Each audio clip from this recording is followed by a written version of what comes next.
Hello, hello, welcome in, welcome in. I love that.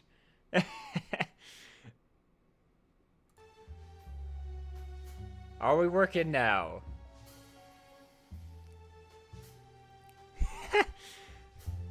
Well, okay, that was weird because yeah, it changed everything. Could everybody hear the music that was playing? It said it was playing, but it like I don't know what happened cuz I no, actually I don't know if I was seeing my OBS stuff move for the introductions. Well, glad I didn't just start rambling then, because y'all wouldn't have heard me. Lovely. That's just great. I love when my OBS just decides to switch to default. That's stupid. That's his name, yes. Clark Gable is the lead in Red Dust. You ought to get out more, Pops. Cut the smartass act and let me see that warrant.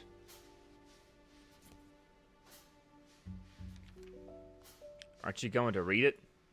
What's the point? I trust you, Detective.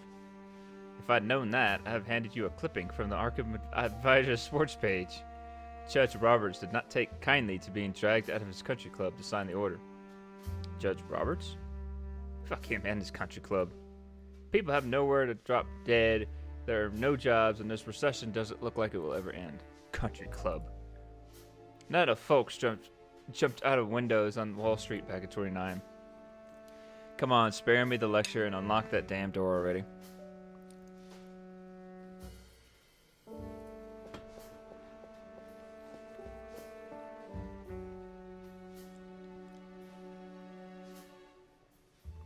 Ramirez is not here, is he? No, he still hasn't shown up. No worries. Again, just to let you know, it'll be a shorter stream, so when you come back, I might be gone, so we'll see. The apartment is empty. What do you expect to find in there? Yeah, I got D&D tonight.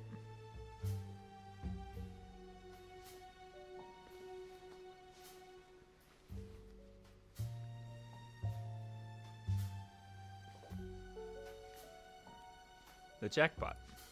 I beg your pardon. Police business, Mr. Pullen. Open up. All yours, Detective.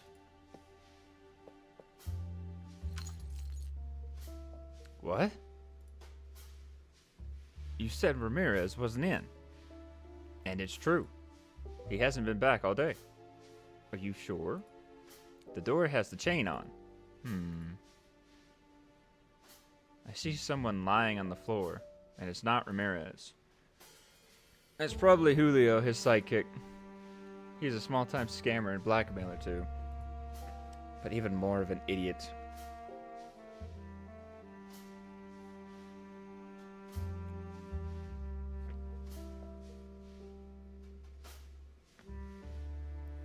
Just realized my model is like covering half the screen. Just give me 1 second.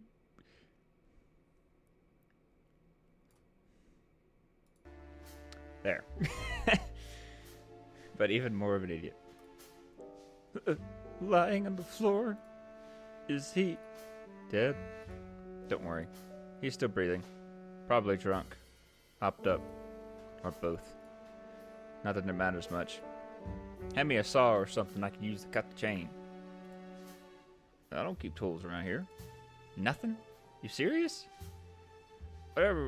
Whenever something needs fixing, I call this Italian guy who works for Peanuts. He brings his own toolbox. Alright, give him a call. I haven't heard from him in weeks. I see. I'll make do myself.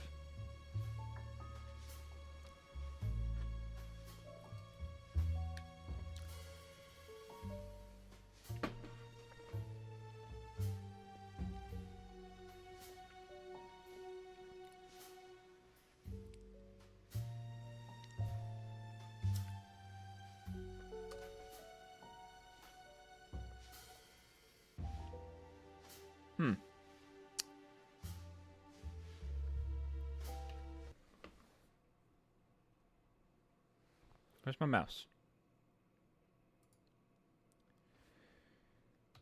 Move over here.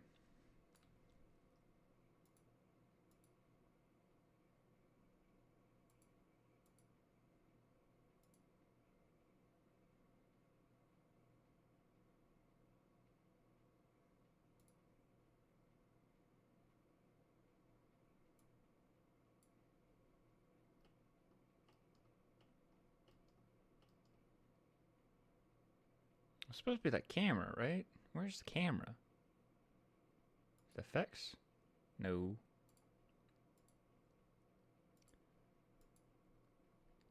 Nope.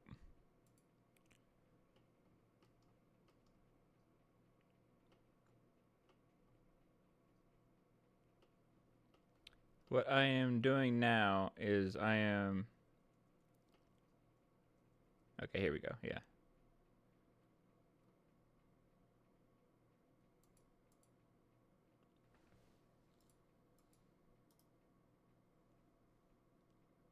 No, that's not how I do it. How do I do it?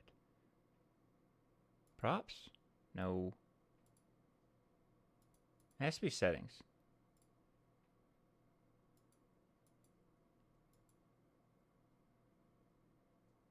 Okay, or not.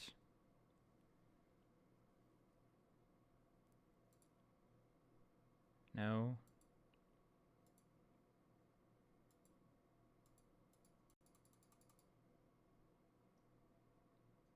Oh, crap. Okay. I've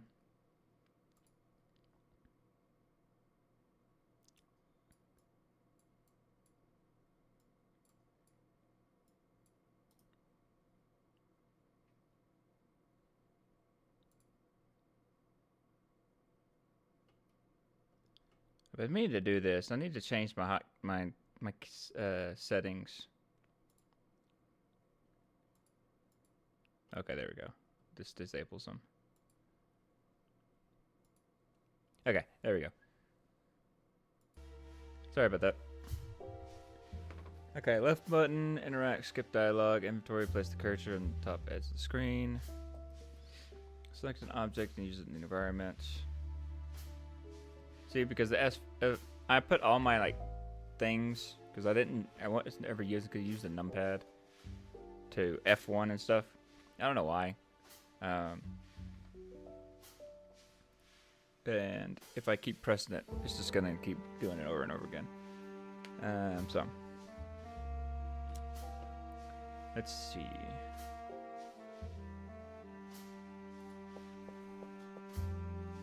It's overflowing with cigarette butts. Your tenants sure do smoke a lot. Don't be fooled. They're all mine.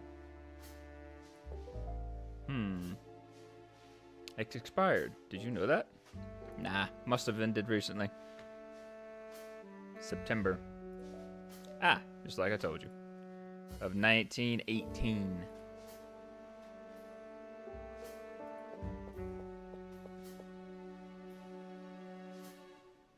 A nasty stench is coming out of there. Hell, there's nothing in the stump that smells even halfway decent.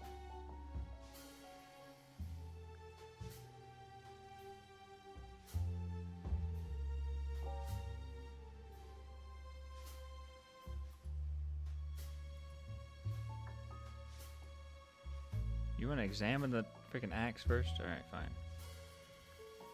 Can't get it out. The clamp's gunked up with... The hell did you put up there? Glue. You glued the handle of the emergency axe to the clamp. Christ, why? It's still a weapon, you know. Can't trust these tenants. It could be a disaster. Oh, God. Alright. I could burn the glue bob off, but it would take forever. Gotta move things along. Ramirez is in apartment 13. I should handle it myself.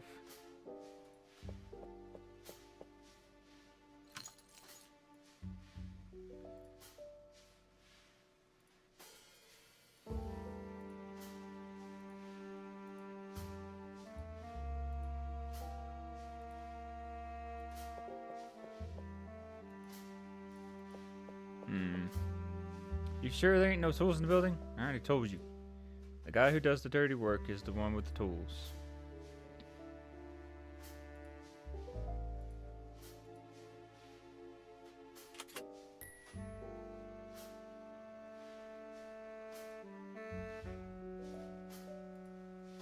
Do me a favor, take a few steps back.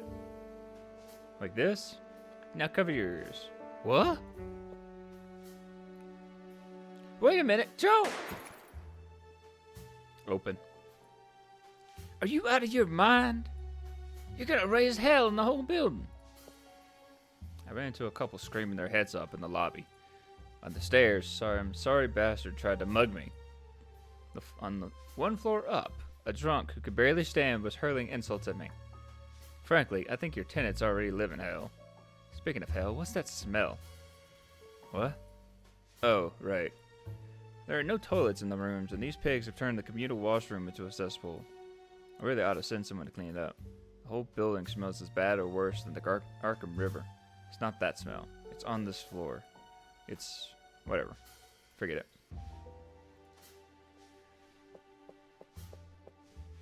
Hey, Julio. Looks like your pal got wise. We were closing in and left you high and dry.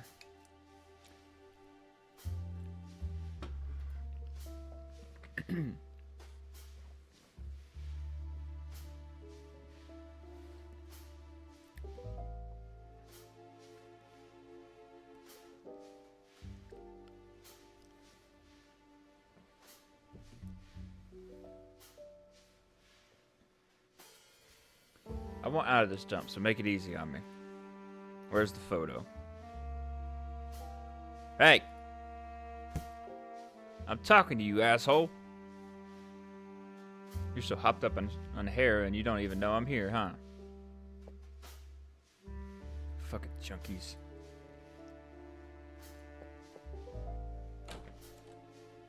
There you are.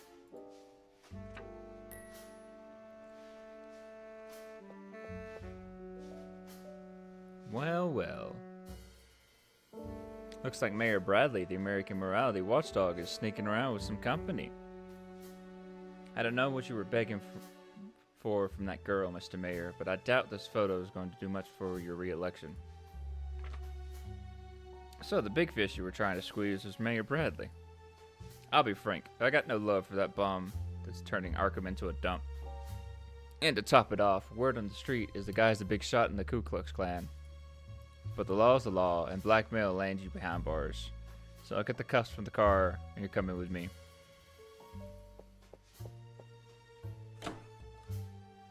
There's just a filthy, stinking jacket.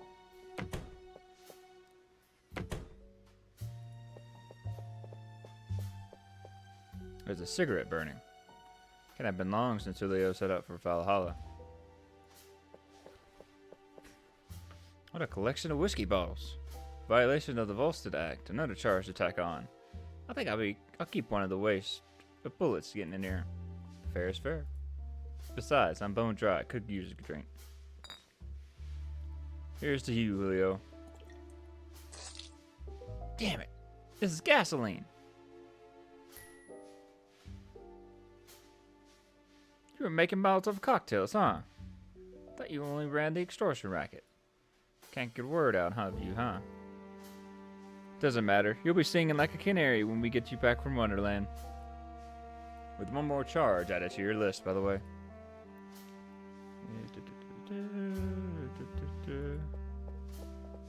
Smooth, without any wrinkles. These crooks know how to make a better bed than I do. I can see maggots having to feast on whatever's left in that garbage bin. I'm gagging. Did you find what you were looking for? Yes. The night's not over yet, though. You'll have to let me call in the boys to take Sleeping Beauties away. Once I'm done, I promise you. That stench. You really don't smell it?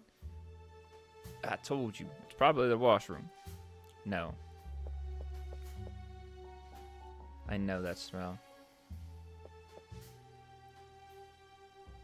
And it's coming from... Damn it. What's going on? Who's staying in room 14? I don't know his name. You don't know? Didn't you book him in? That guy showed up a week ago. Handed me $20 for the room and on one condition, that I don't ask any questions. Starting with his name. Well, then you should know that the guy in that room is dead. What the heck is that thing?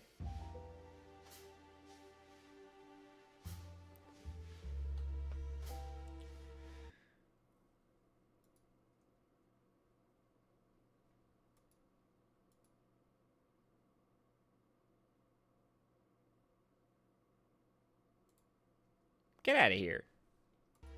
Freaking messing with my stream. What? That's the smell I'm talking about. The stink of a rotting corpse. What the fuck? Open the door. What a nasty night. Nothing but shit. What the hell? Any problems? I can't open the door. It's like it's been jammed from the inside. Move out of the way. I'm gonna fix this. You're going to shoot the lock? That's your solution? I told you there's something inside keeping the door from opening. It's not the lock's fault. It's like they nailed a plank to the frame so it can't be opened from the outside. I'll see what I can do.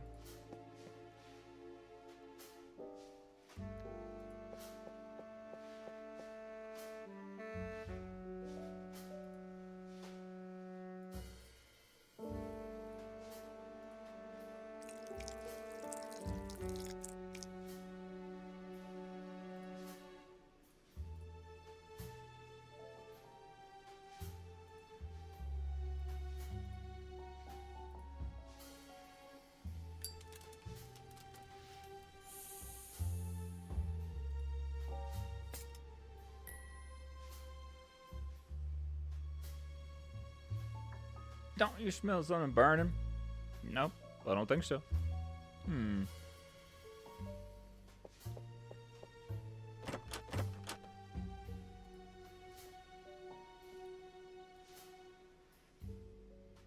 What's your move then? Break it down. Get it out of the way. With the axe? Yeah, so back up. And who's paying for it? Arkham PD? We'll get you a new one for Christmas. For the third time, move. I'm a crack shot with a gun, but an axe, I'm not so sure.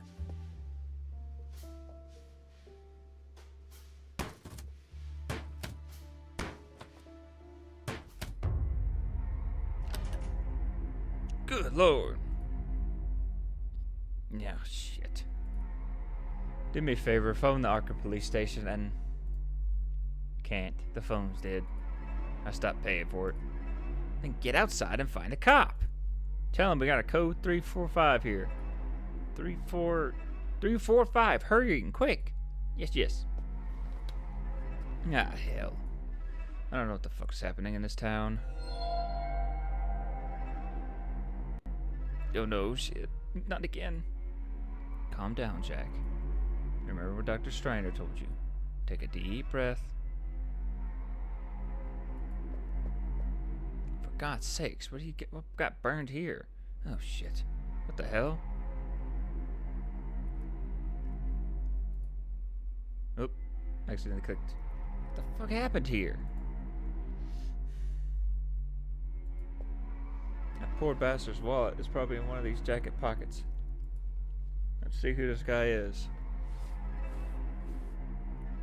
There's nothing in the pockets. Who are you? The papers are in a language I don't know. Not that I know much more than English. Like 90% of Americans.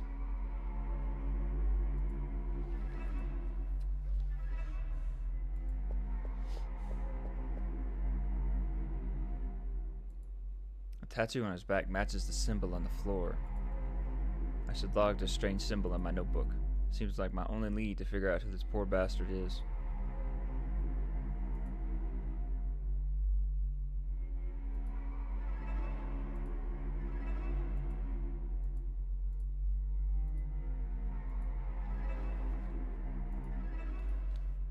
Drawing's not my strong suit, but I'll do my best.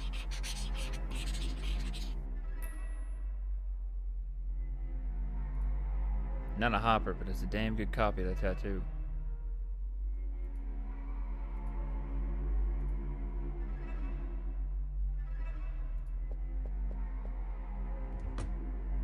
Empty. This is what they used to paint that circle on the floor. The color isn't much different from blood.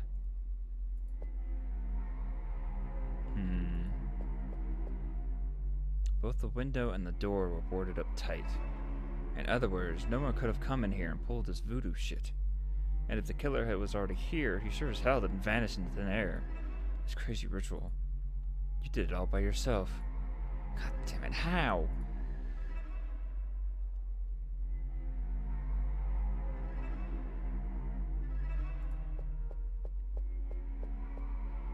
I hate this city, even to look at it on a map. I'm not leaving until I got at least the slightest idea what the hell went down here.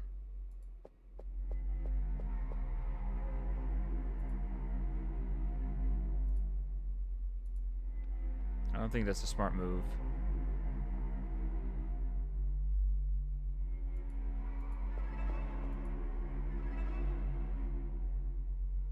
Whose hand is this?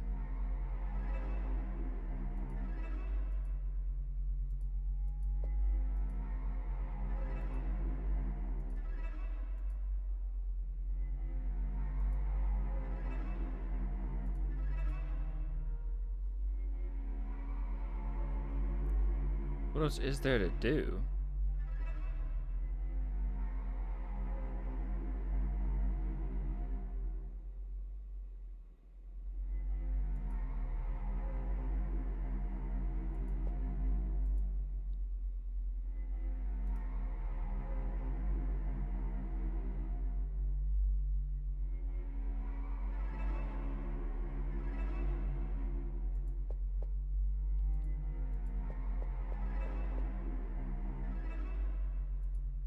Beheaded.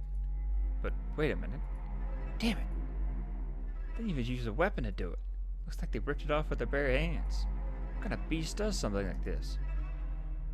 By the way, I don't see the head anywhere. Did they take it?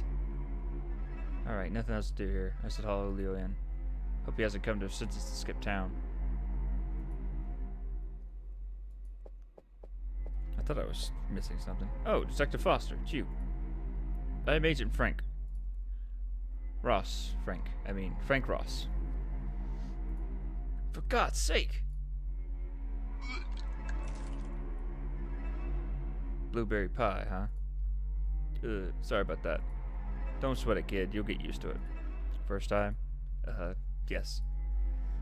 At least you had the decency to puke by the door so you didn't contaminate the crime scene. Did you call it in? Yes, sir. They're on their way. Good. Stay put. Tell the camera guy to snap shots like he's some kind of bored tourist. You leaving, sir? I gotta take the guy from room 13 with me. Hope to be back by the time the coroner arrives. What do you think happened here, Detective Foster? Just another night in Arkham.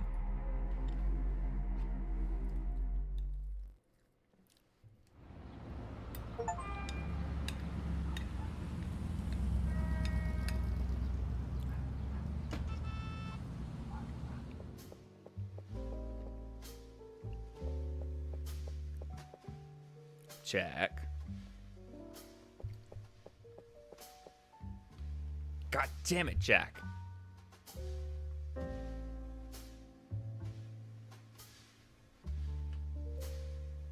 What? Quit pacing around, will you? It helps me think. Well, you're making me dizzy. Now park your ass right here. Trouble at home, Captain? Don't get smart, Jack. I ain't in the mood for wisecracks today. What's going on?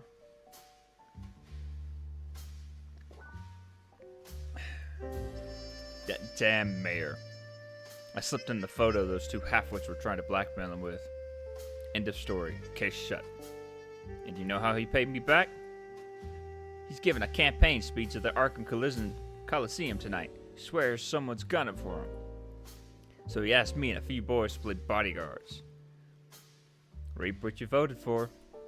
Ugh. So Bradley's sweating bullets. Because of the Molotovs we pinched off Ramirez and his stooge? No, that's not it. That Julio punk sang like a canary after his trip to Wonderland. Turns out they wanted to use him to hit the ARKHAM advertiser's office.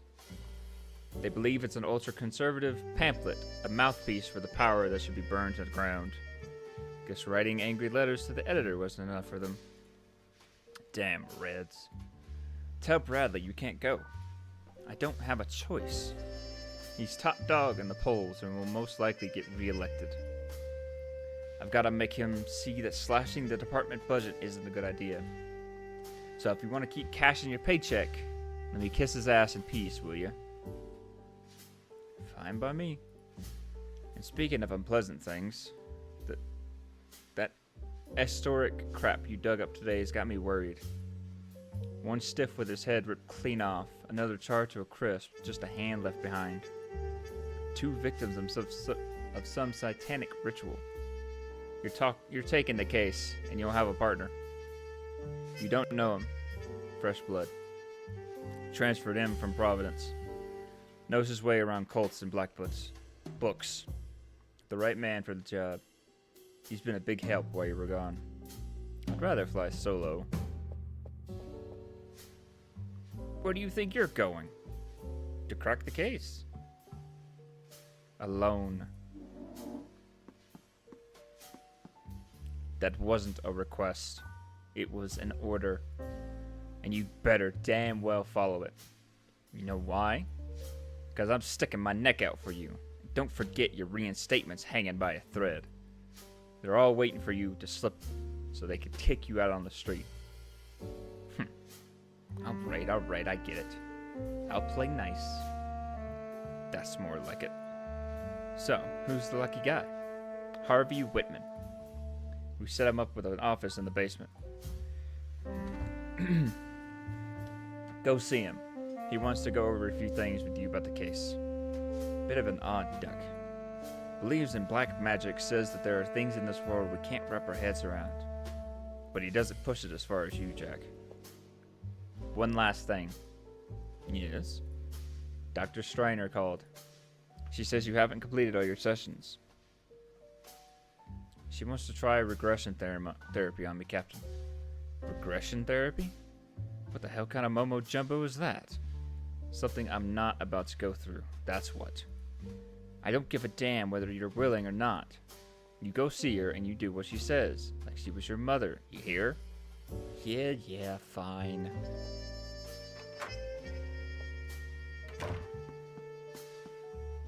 Go see Dr. Striner. Hard-headed fool.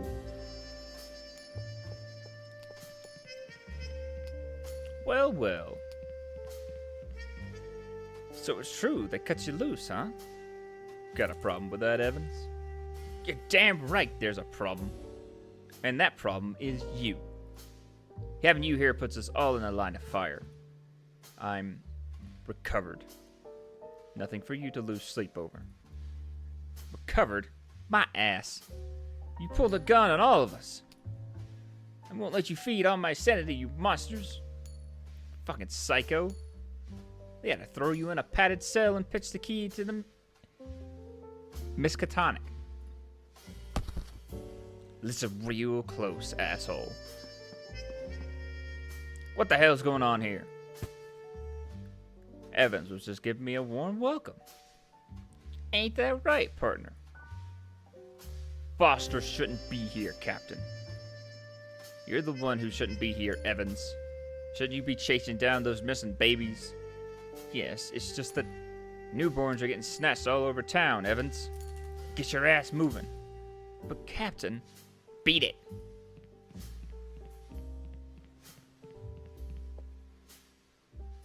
Asshole. As for you, Jack, don't make me say it twice. Go see Dr. Striner.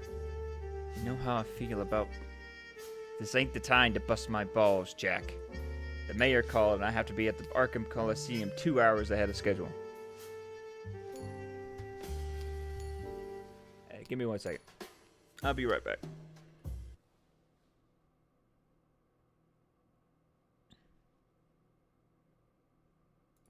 Gonna go get my food delivered.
Alright, back.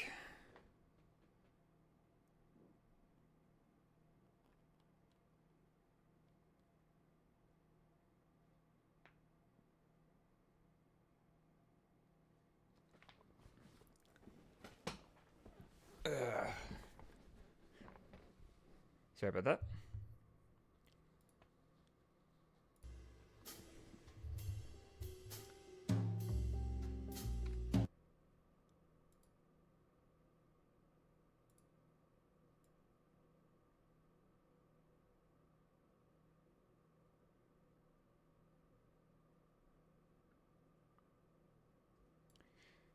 I really need to get an overlay.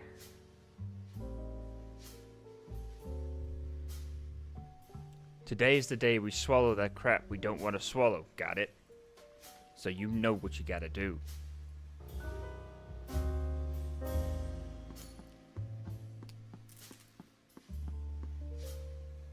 Damn it. Ah, Foster. Heard you were back. Hadn't seen you around. How you holding up? Good? I guess. We've got the boys all pissed off, you know that. Yeah, not exactly prom king around here. They blame you for Mac. You too, huh? Me? Nah. Happens. We're cops. Comes with the territory.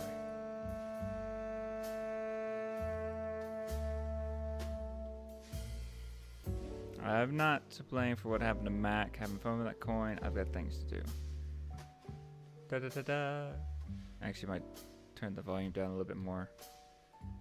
I'm not to blame for what happened to Mac. Yeah, I know. But you gotta admit, the story you told was a little off. Having fun with that coin? Oh, this? Boss is a shell game hustler near Wandre. The guy was pretty good, you know. I told him that if he showed me the trick, I'd talk to the judge to get his sentence reduced. Obviously, I ain't telling the judge shit. Want me to show you? Come on, if you guess which hand I have the coin in, you can have it. What'd you say? Yeah, why not? Alright then, let's go.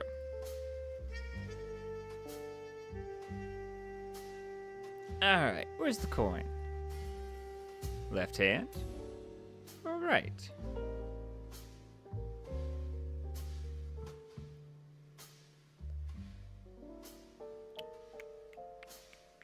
Left hand. Dang! You're a detective. You should have known where it was. Foster. I've got things to do. Take care, Foster.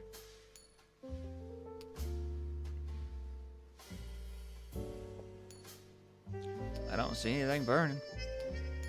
Yeah, that's way too loud.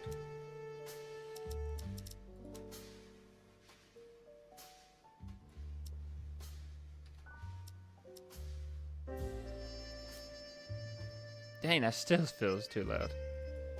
What's this poster say? Since Prohibition, the brass wants us to stay dry. Of course, they know the biggest boozers wear badges.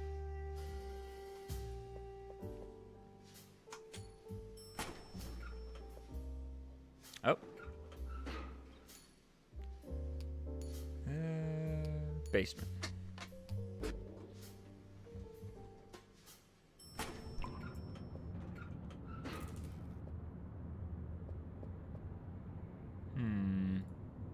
I think this is the first time I've been down to the basement.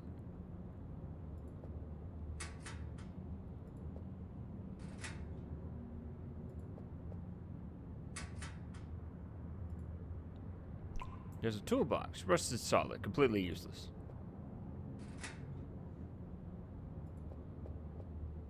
So this is where they stash you, huh, Calvin? Smart move, sitting out of the 28 election. You tossed a bullet, not having to manage this whole damn crisis. Office supplies or so, the labels say. Well, look at that, a whole box full of letter openers. I've done shredding envelopes with the nails, especially since I've been chewing them to nubs.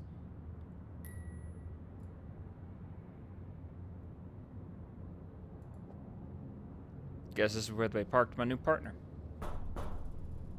What was his name again? Holden? Hunter? Oh, damn it. It's right there on the plaque. Harvey Whitman. Harvey? Harvey Whitman? I'm Jack Foster, your new partner. Damn it. What the?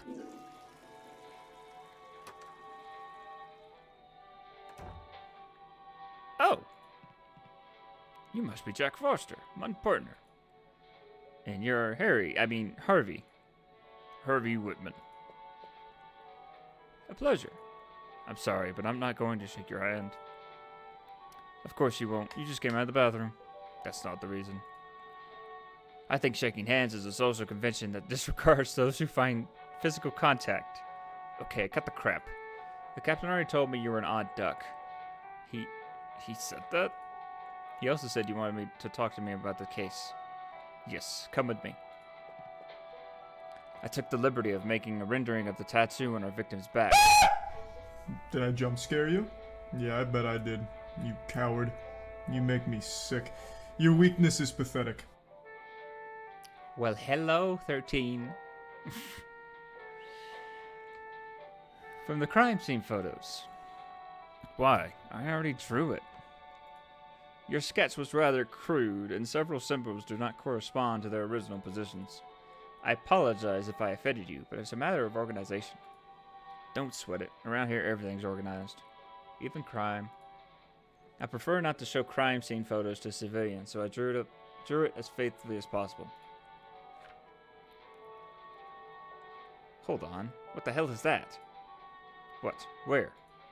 In the lower right corner. That symbol. That wasn't on the victim's back. It's my signature. I thought I remembered him taking you further away. Your signature? What is this, an art contest? No, why? Forget it. Go on. See these symbols inside the circle? Their origin is lost in the midst of time. Some experts claim they predate cuneiform writing. What? The earliest writing system on record, developed by the ancient Sumerians in Mesopotamia, 3,000 years before Christ. I studied these symbols years ago. It's a very basic concept-based script. Can you read them? What do they say? And I'm a bit rusty, but several can be translated as repulsion or rejection.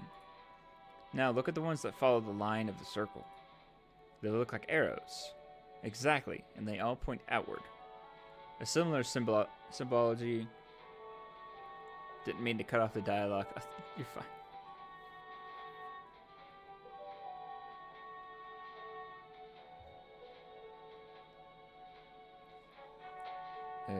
Reflected in several spells in the Cultes des Gaules, written by Count de Erlet. This all suggests a warding spell.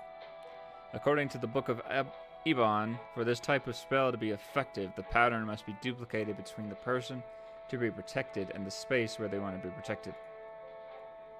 So you're saying the tattoo on the victim's back and the symbol on the floor, according to your theory, the guy wasn't a victim of the ritual. He was protecting himself? Protecting himself from who? Or from what? I have a question. The symbol in the center. You haven't mentioned it. What does it mean? I cannot say for certain. I believe it could be the emblem of an order. I've combed through my entire library looking for its meaning or a similar pattern, but I haven't been able to find it. However, for several years now, I've been in contact with a man who's very knowledgeable about occult symbolism. Benjamin Marsh. He's an antiquarian and one of the leading experts on the subject, and he's here in Arkham. He's a very private person. He always refused to meet me in person. We only communicated by letter. Lately, he hasn't been answering my letters. I fear something may have happened to him. Sounds like we should pay the social butterfly a visit. Might give us a clue to the victim's identity if we can crack that emblem.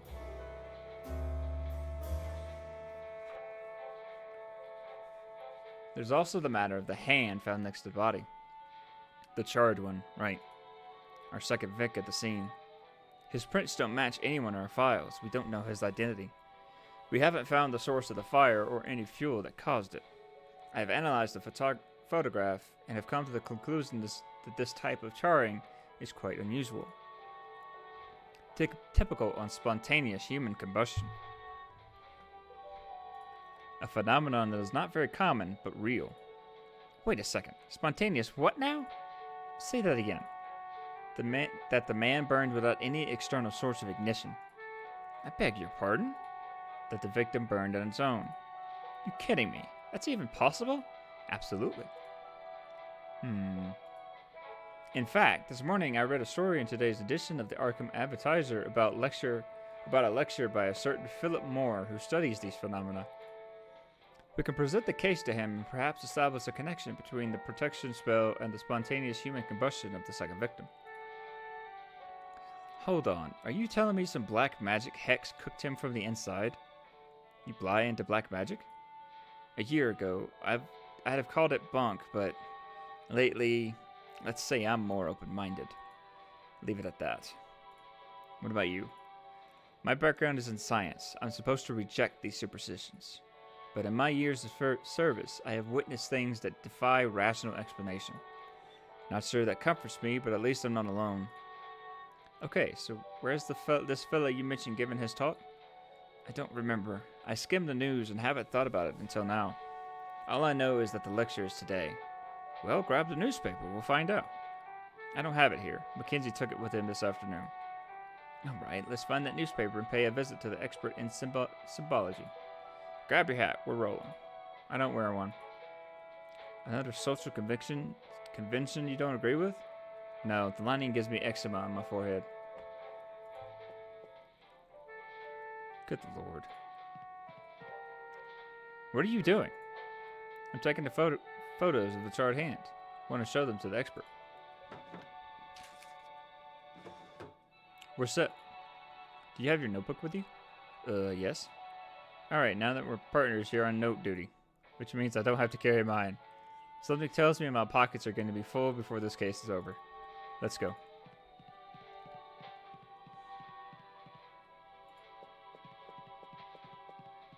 What's it say?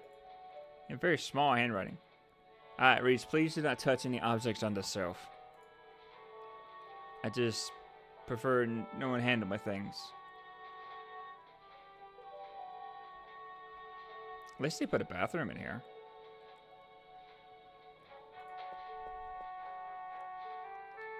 Is this your handwriting? That's right. What's wrong? Jeez, you write just like you sign your name. That pentagram's got my attention. But the one on the floor is the one I care about. You're not performing satanic rituals and all that crap down here, are you?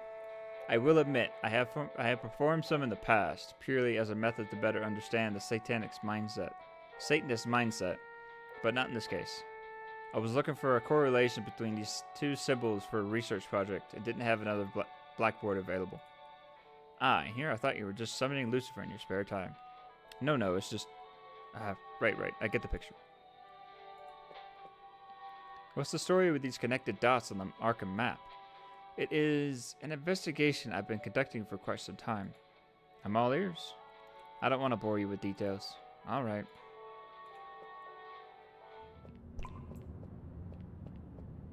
Okay, let's recap.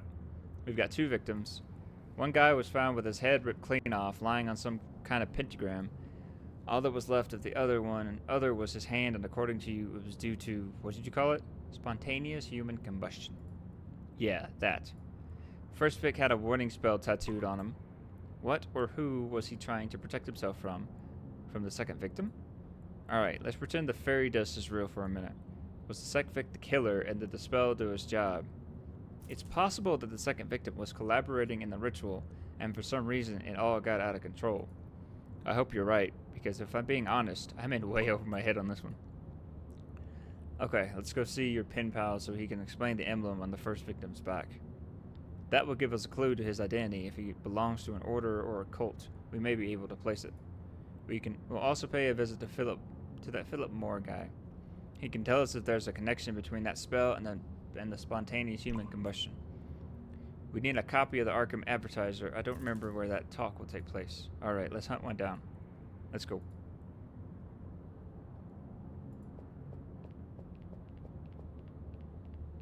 I don't think so. We'll leave extras for another day. There's an elevator right there.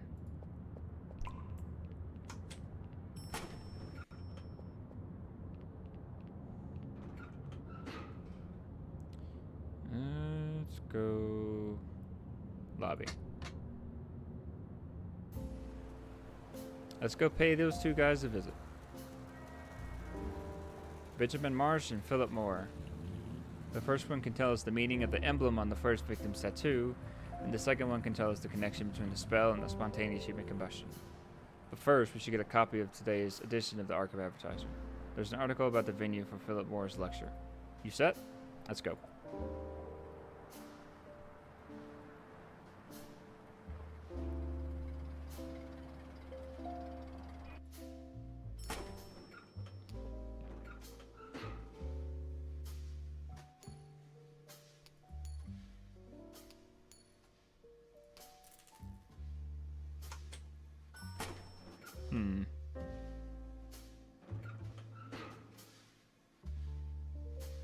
Maybe offices.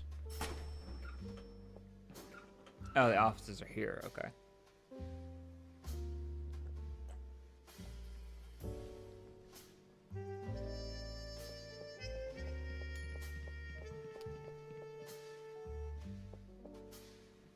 The captain's not around, and his office is locked up tight. Okay. Evidence, maybe?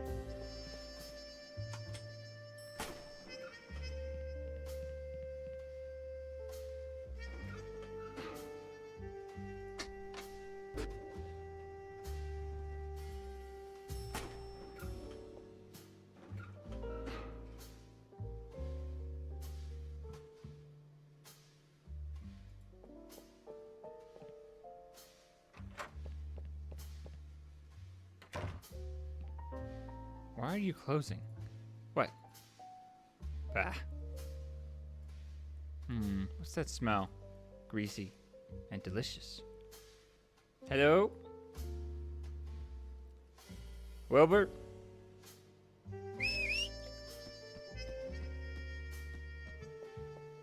How's it going, Wilbur? Can't complain.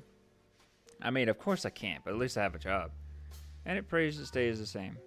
By the way, hey, sorry about Mac. Yeah, well, what kind of feast are you guys having back there? Ah, it smells good, huh? It's some hot dogs from a guy with a stand over at Long Park. By the way, I saw Frank the Worm there. Word is he's on Mayor Bradley's campaign now. He sends his regards. He's part of the campaign team? That rat's up to something. He's reformed. I'll believe it when I see it. I think I'll swing by. Something about this stinks.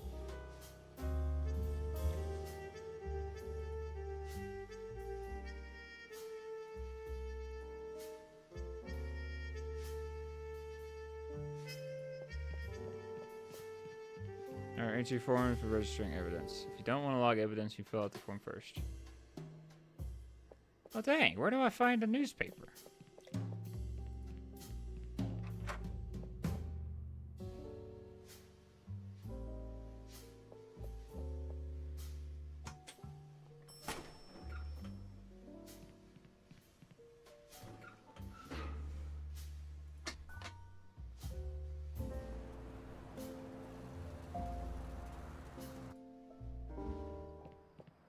Ah, there we go. What are these magazines doing here? The bus company has placed a stand with various magazines and some stops to entertain passengers while they wait. It says so right there. And folks don't just walk off with them. Someone will, but they're usually old issues anyway.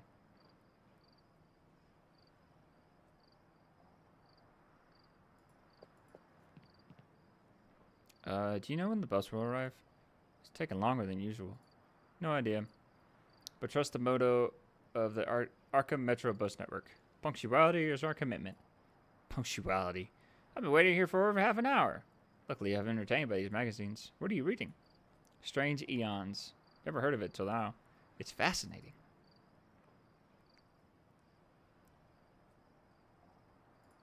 What kind of stories does it push? There's a very interesting article about something called astral travel. Did you know that our soul can leave the body and travel defying the laws of physics? Strange Eons. That magazine sounds interesting. Can I borrow it? To be honest, I'm having a revelation with this magazine. I didn't think there were so many unexplained and mysterious events in this world. Wait for the bus to arrive and I'll put it back.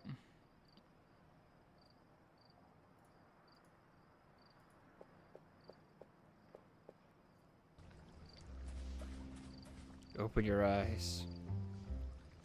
Arkham will burn tonight. The city will be consumed by fire. You've turned your backs on the signs, but the clock hasn't struck doom yet. You must wake up. We must act now.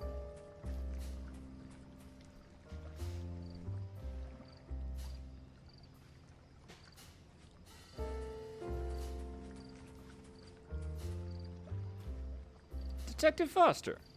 So Will was right. You reformed. Although I don't know if working for a politician counts as being reformed. I don't know what you're doing here, but I'm a brand new man with an honest job. I have the honor of being part of Mayor Bradley's campaign team. So, what's with all the stars and stripes paraphernalia? These are local elections, not presidential. Mayor Bradley has always been known for his grandiolence and vanity. Who's your friend? I don't like his attitude. He's probably a communist. Oh. Harvey, the guy who looks like he mugged Uncle Sam and took his clothes is Frank the Worm. A pimp and extortionist I put in jail so many times he ended up hating it. Worm, meet my partner, Harvey Whitman. He'll be happy to bust you if this whole racket is to commit one of your misdeeds. I told you I'm a new man, and my name is Frank Morley. Worm is dead and buried, okay? Damn cops. Don't trust them. Well, okay then. Thought I saw something to click over here. Oh, no, exit.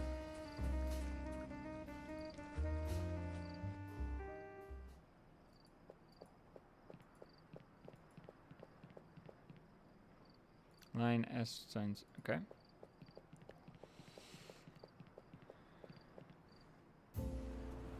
Guess we're going by Dr. Striner. Got a clock on the MaxyHelmutt. Hey Harvey, tell me a little bit about yourself. Are you married? Why do you talk so much? You haven't stopped talking for a moment. Gotta click on the MaxyHelmutt. I talk so much because you talk so little. Someone's gotta balance the universe. One moment. Dr. Striner's practice is in this very building. You know her? Yes, we're working together on an innovative psychological profile based on various cult leaders. What are you doing here? Simple bureaucracy. It'll only take a moment. Ah, newspaper. The ARKHAM advertiser, this morning's edition. We're in luck. Got a coin? I don't have any on me.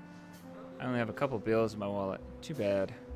That newspaper has the address of the spontaneous combustion expert Lexter. Okay, cool. I gotta find a coin randomly now. Hey, get out of here. What did the pigeon do to you? I hate him.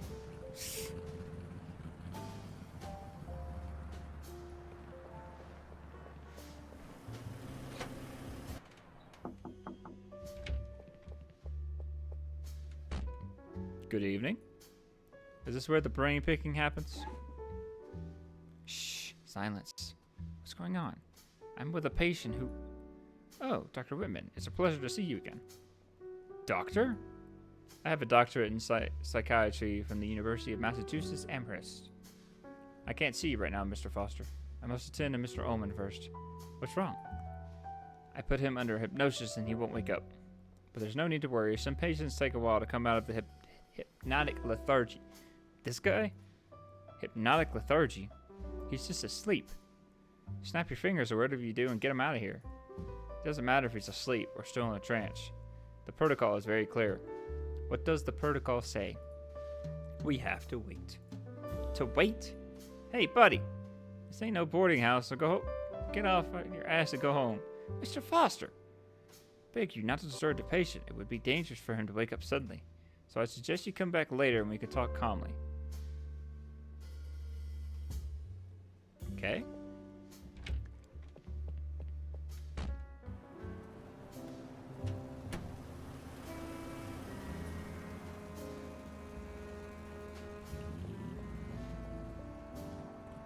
It's a federal crime to steal mail. I'm not stealing, I'm investigating. I'm a detective, remember?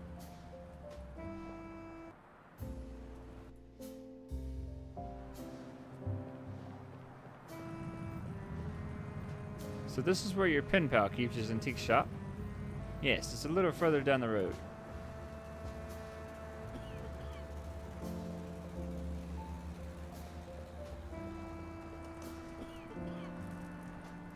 Good night, gentlemen.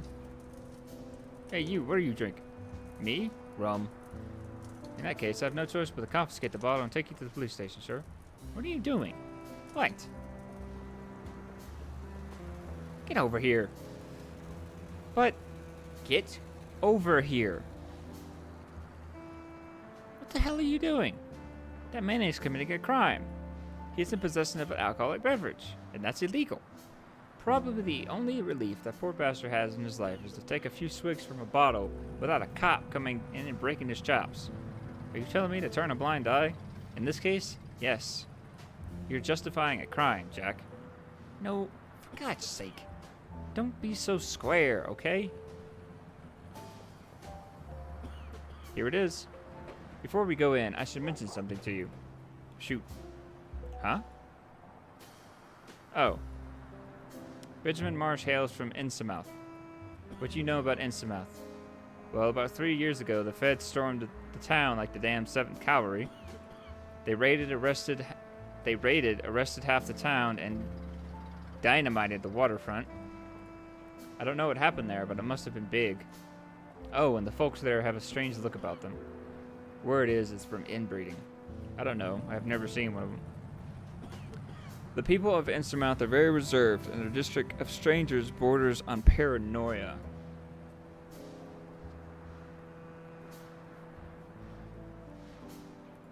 It took me many letters to gain his trust. I am telling you all this because it should be me, the one who talks to him. Don't worry, I'll do the talking. If he plays hard to get, I'll smack him around. Jack! It's a joke. A joke? Don't you have a sense of humor? Come on, let's come inside. Remember, let me do the talking. Who are you? What the hell do you want? Mr. Marsh? Do I know you? Not in person. I'm Harvey Whitman. We've been corresponding these past few months. Harvey Whitman, huh? I don't talk to pigs. Get lost. Oh, That's enough out of you. My turn. Listen, pal, I don't know who you think you are, but around here, only one man gets to insult my partner, and that is me. Jesus, Mary, and Joseph. What's the matter? Never seen anyone from Innsmouth before? Not this close. I saw a picture of one of you in the paper once. Thought it was blurry. Guess not. Allow me to make the introductions. I'm Detective Jack Foster, and this is my partner, Detective Harvey Whitman. I know who this guy is. For months, he's been pumping me for information about my knowledge of symbology. Pumping me. Nice. And it turns out he's a damn cop. Just like you. So you both get the hell out. Hey. Relax, will you?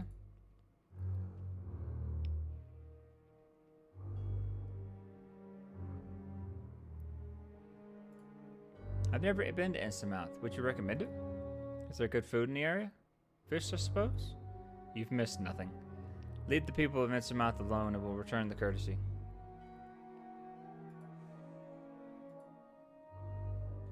Sorry. We just didn't want information on the strange symbol. My partner swears you're Arkham's foremost mind on occult symbols. And rightly so. Great, we've come to the right place. Now you can go somewhere else. I'm not helping you.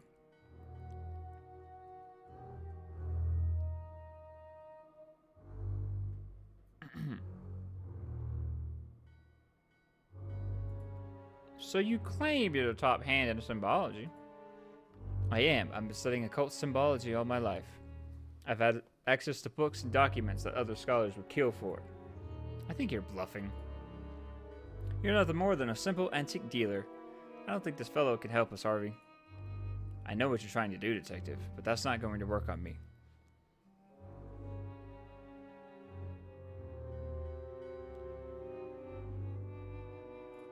Why'd you call my partner a pig?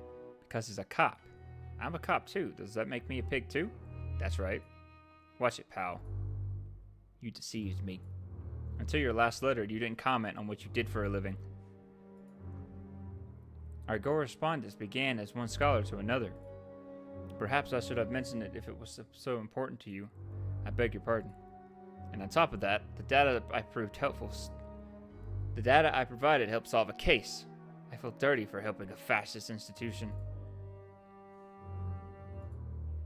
We're not here to look at antiques. This is police business that used to help us. For my own good, is it? Is this where the threats come in? No one is going to threaten anyone, Mr. Marsh. Refusing to assist the Arkham police could lead to your arrest for obstruction of justice. It would be better for all if we arrived at an amicable arrangement. What is it you're not understanding? I won't place my knowledge in the hand of oppressors.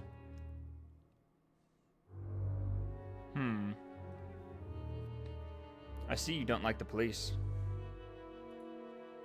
I thought I had been subtle. Come on, what's with the bile?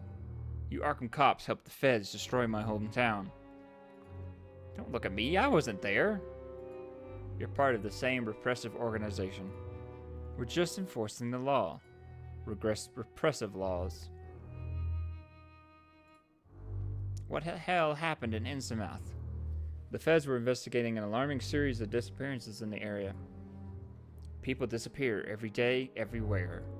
People are irresponsible and careless. Where it is, they found a connection between these disappearances and a cult called the Historic Order of Dagon. I thought this was a dragon, but it said Dagon. Nonsense! This is America. Everyone must look the same and believe the same God if they don't want to be singled out.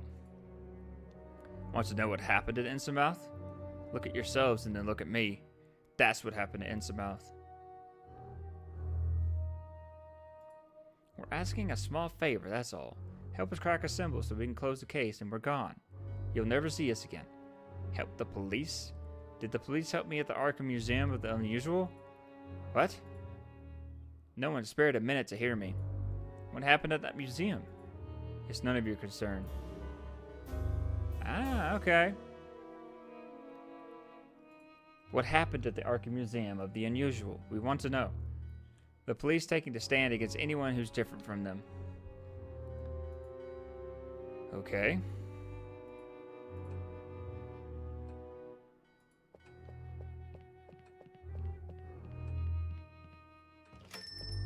Insert Randy Marsh gif. I'm sorry, I thought this was America.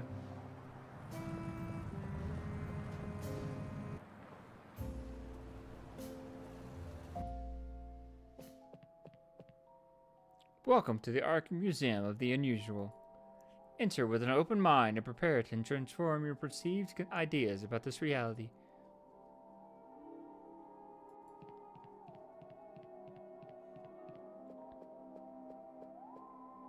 Detective Foster and Whitman. May we ask you a few questions, Mr. Floyd? Raymond Floyd. Yes, of course.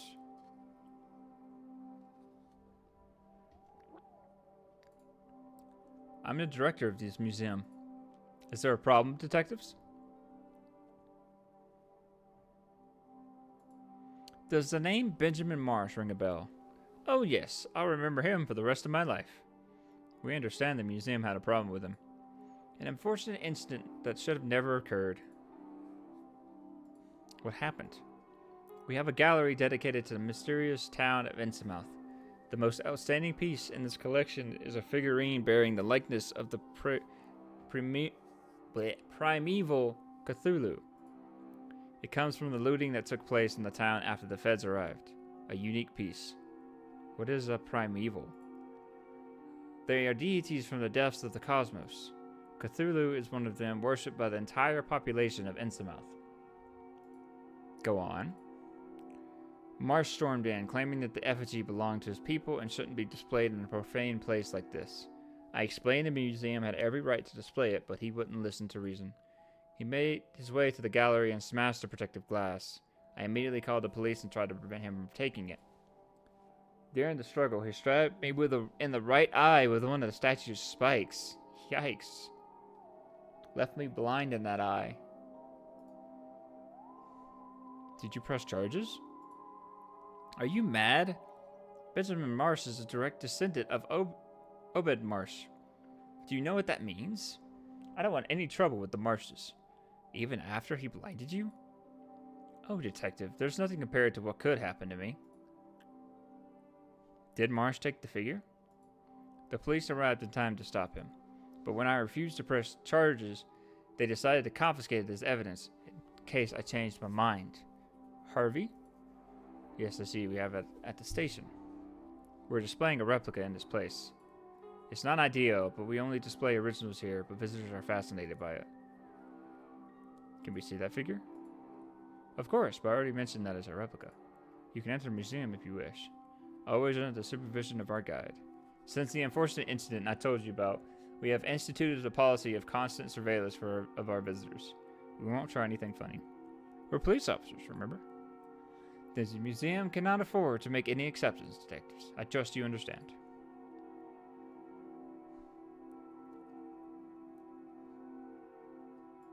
Where's this music coming from? We have installed an innovative music reproduction system based on magnetic media and distributed several speakers along the tour route. What you are hearing is a looped playback of Through the Cosmos by Matthew Elm. It's an ideal piece to set the mood for the visit, don't you think? What's the museum about? The ARKHAM Museum of the Unusual aims to show visitors a reality they are unaware of. We tend to live immersed in a life where superstition has been left behind and scientific reality is imposed on our day-to-day. We try to show above all not to forget that there are unusual and strange facts that exist around us. We'll take a look around. Makes justice home, detective.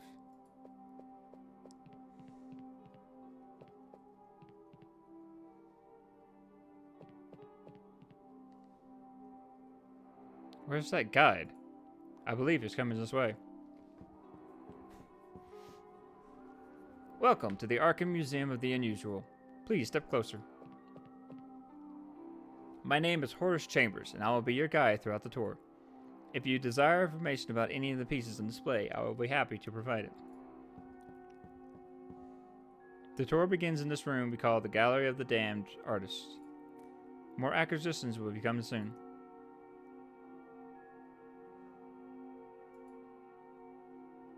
Cool.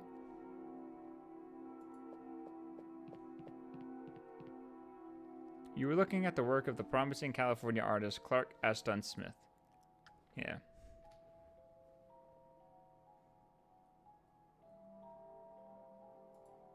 If you'd be so kind as to come with me.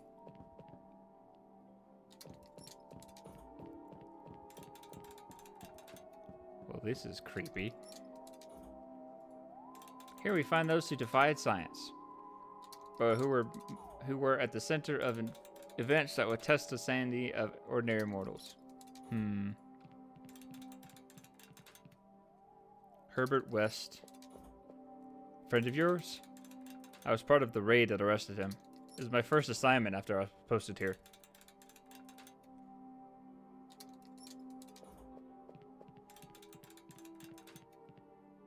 The case of Dr. Munoz is the perfect example to illustrate this room. He contracted a severe illness in his native Barcelona.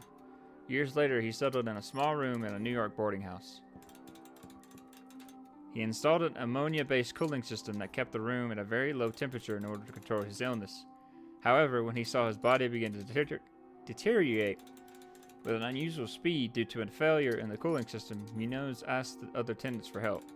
He asked them for huge quantities of ice, knowing that all the stores would be closed by that hour. When they returned, they found no trace of Munoz except for a vicious puddle in the middle of the room. The doctor had left a hastily written letter.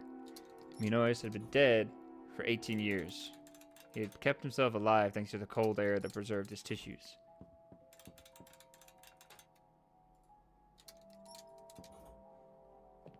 I think that's the Cthulhu statue right there.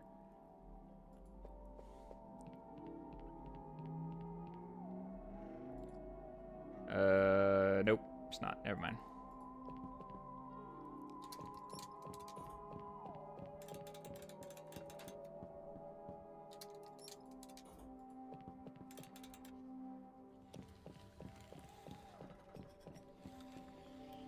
Okay, space. With the recent discovery of the ninth planet in our solar system, Pluto, we have turned our eyes to the stars. It has made us realize that we are just a speck of dust in the cosmos. We are unaware of the mysteries and dangers that wait us on those worlds. Just as we do not know that there are other worlds that are not aligned with our plane of existence. Expand your mind to get to know the other realities.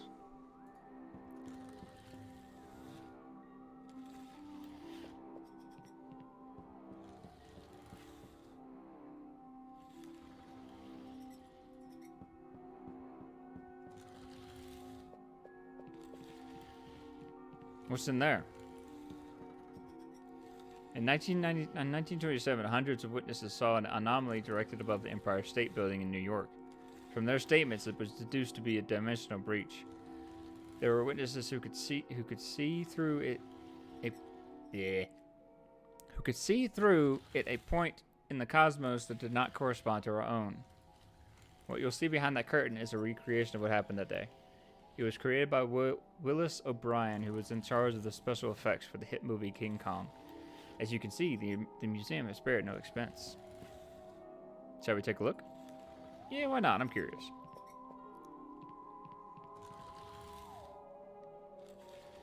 I can't see shit. It's about to start. Don't be impatient.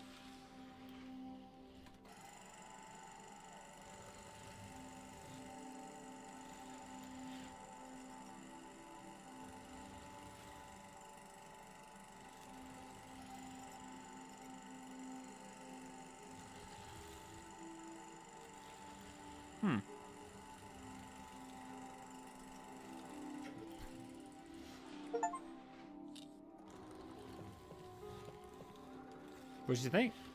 Magnificent special effects.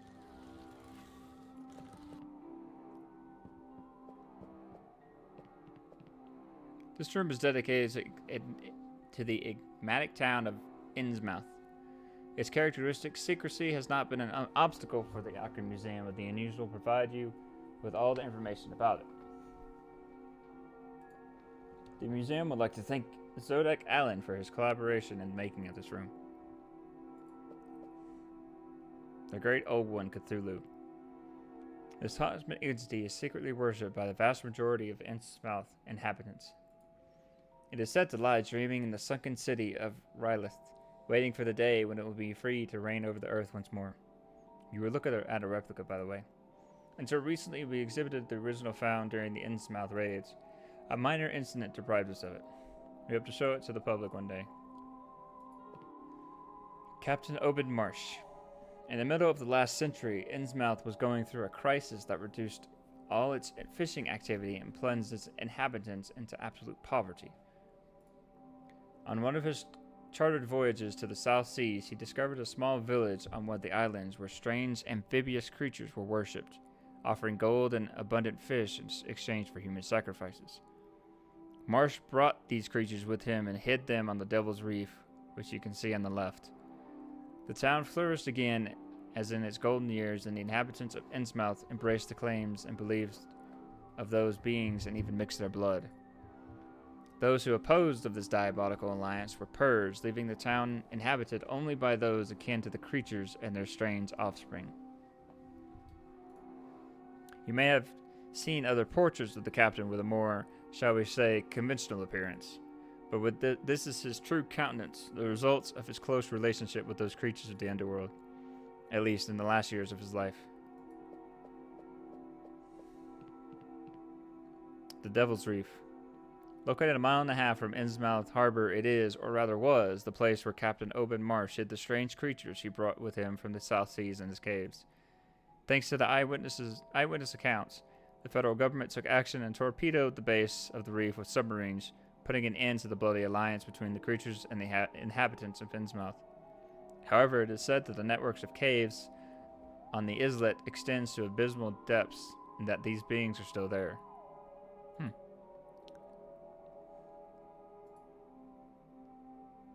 Why isn't it in the first room with the others? The museum had to relocate the piece because what? Let's go inside and I'll explain. It is a fascinating story. Come with me.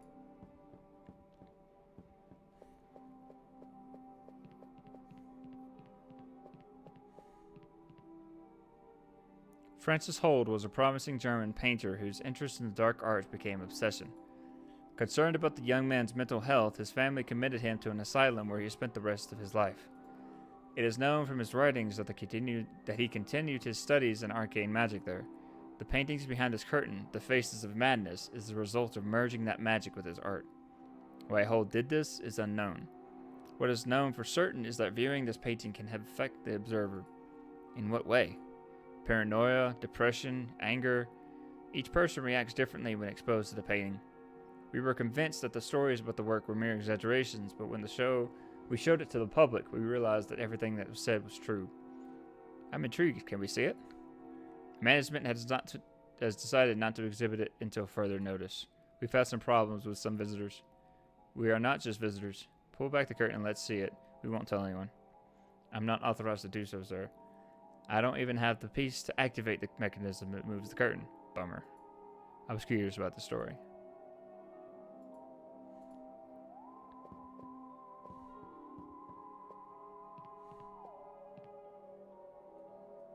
We have to go all the way back? Jeez.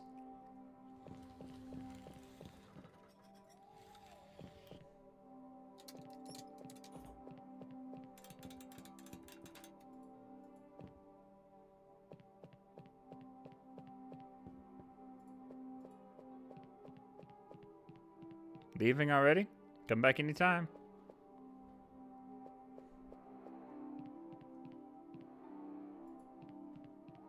See if I can talk to this guy about it.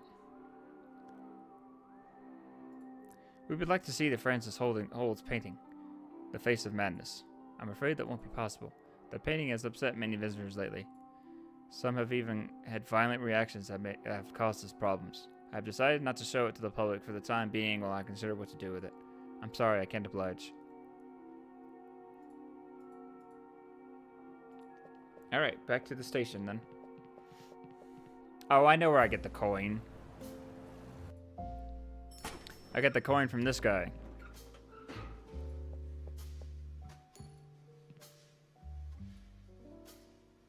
No, that's not what I...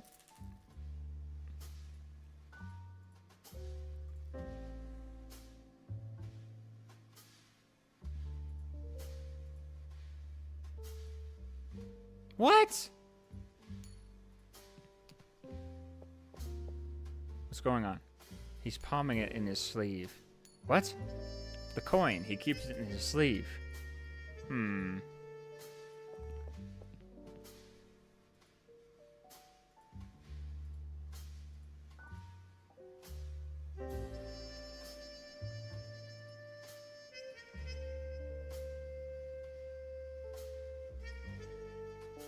It's up your sleeve. Whitman tipped you off, huh? Hey, you! Think you're clever, huh? What? You never open your mouth, and when you do, it's to screw me over. It wasn't a fair game. There was no chance to win. That was the goddamn point, you idiot. Hey, Archer, you're out of line. You know who you're working with? Whitman's nothing but a bookworm. He'll ditch you the second things get rough. I don't know about that. What I do know is that you owe me a coin. Fuck it, you want your coin? Here's your blasted coin. Nice. Mark my words, Foster. The guy's gonna leave you high and dry.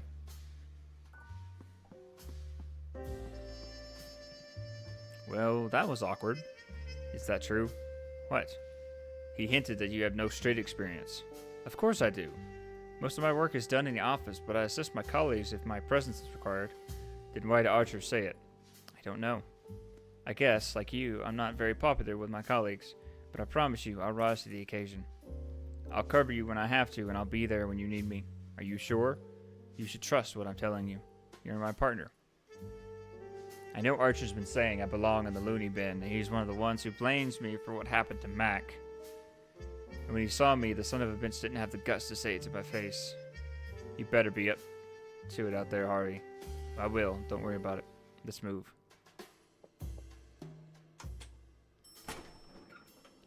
To the investigation room, or the evidence room.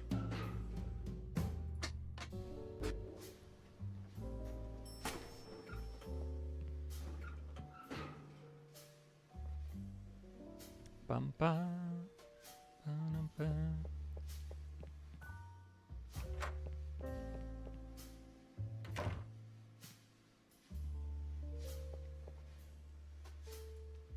What do you know about a figure that was seized from a museum? Oh yes, we have it here. Some innsmouth fellow used it to gouge the museum's owner's eye.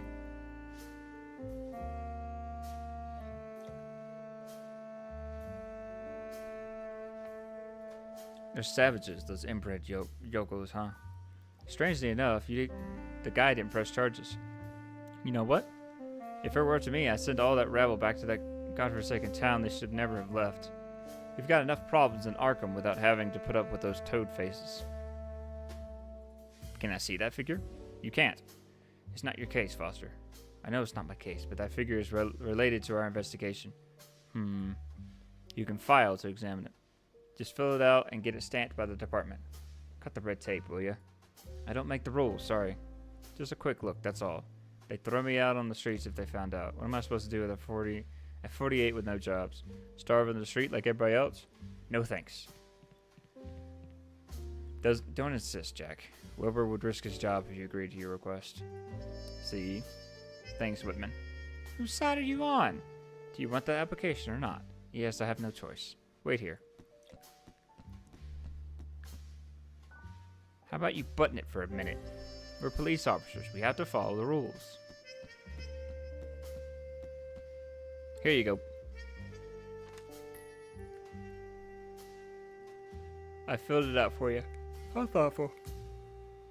Get the official Arkham PD seal on it, then you can examine the piece.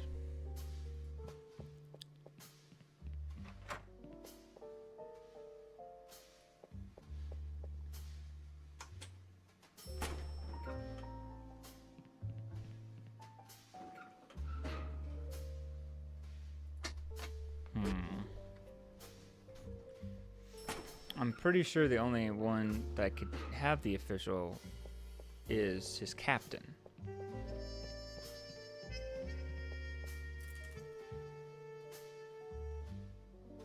Never mind.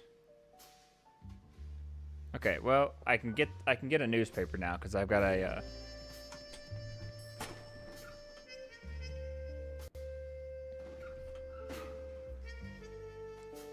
because I have a coin now.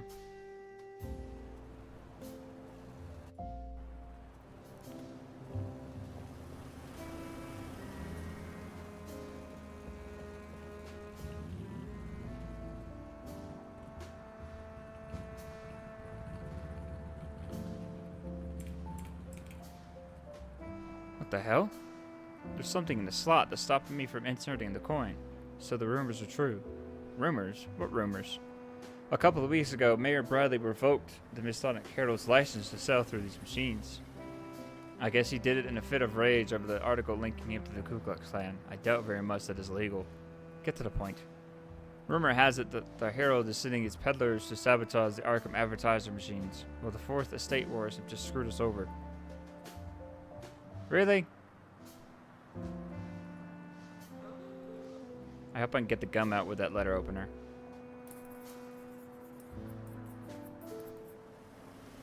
I think this will do the trick. I'm a resourceful man.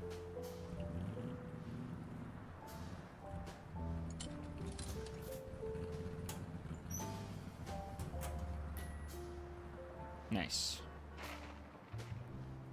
The renowned psychologist Philip Moore visits Arkham. Fans of the mysterious and the supernatural are in luck, as the famous British popularizer of these topics will visit our city on his North American tour to present his new book, Spontaneous Human Combustion, a Reality. The gathering with his reader will take place tonight at the historic bookstore, the Ishtar Gate, where in addition to signing copies, he will give a lecture on the book's chilling subject. The bookstore has decided to limit attendance at the event. Leading scholars in the subjects, a small but select group of journalists will form the core of the lucky guests invited to the event. However, several cutout invitations have been made available to the general public that can be found on the pages of this month's issue of Strange Eons magazine. Okay, that's why I need the magazine.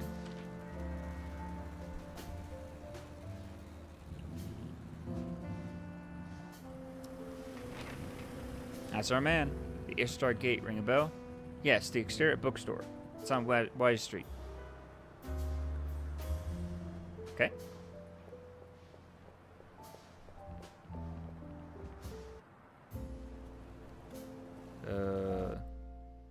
Dang, he's still not there?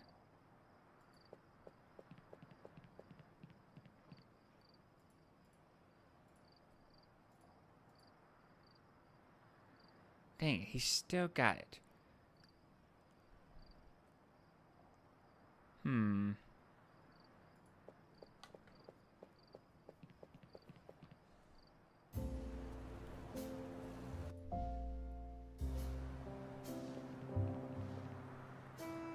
This is where that psychologist presents his book.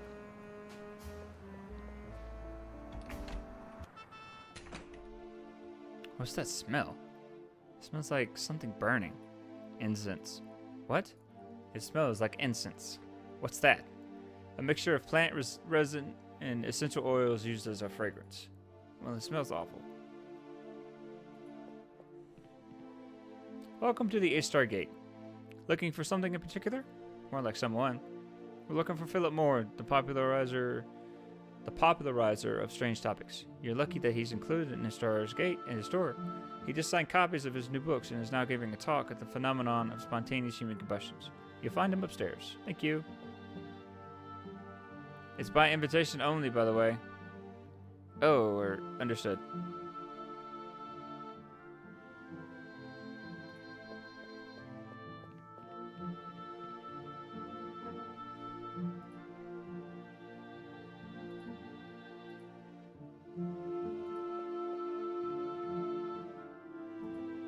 I love being surrounded by books, that's true.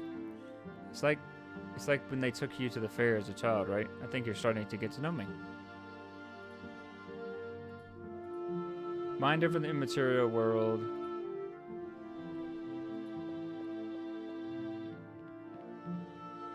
I knew it was true. The earth is hollow. What? It's an Egyptian sarcophagus. They were used to guard the mummy of a deceased person who had undergone an embalming process. Listen, Harvey. I may look like a tough, ignorant cop, but I've got some culture. I'm sorry if I offended you, Jack. But a moment ago, you didn't even know what incense was, and I thought, well, don't think so hard. Okay, yep, can't do anything here.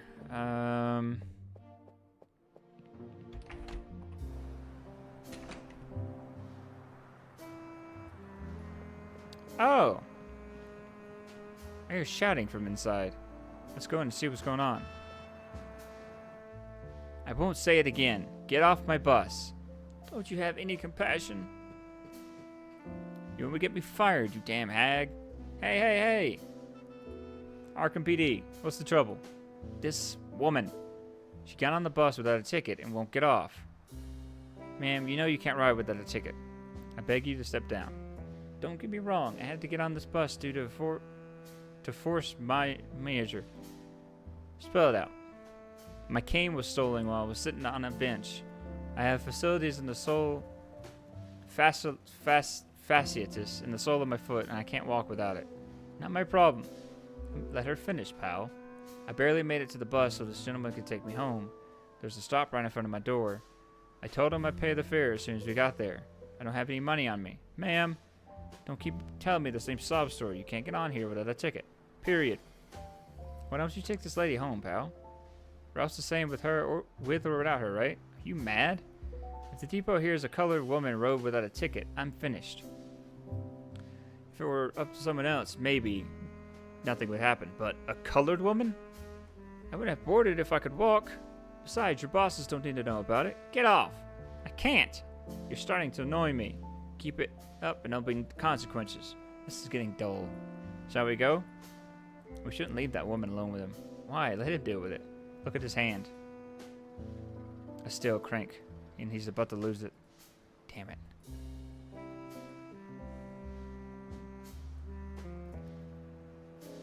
What's that crank in your hand for?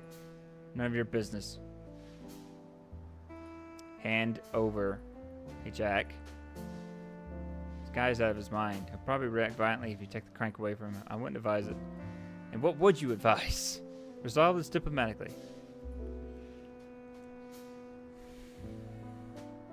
Why don't you take her home? The poor woman can't walk, and I can see she's your only passenger.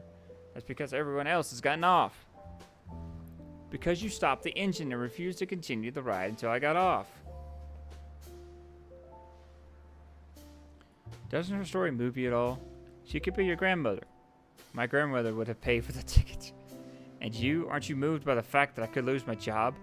Half the staff had already been laid off because of the crisis, and I don't want to be the next one.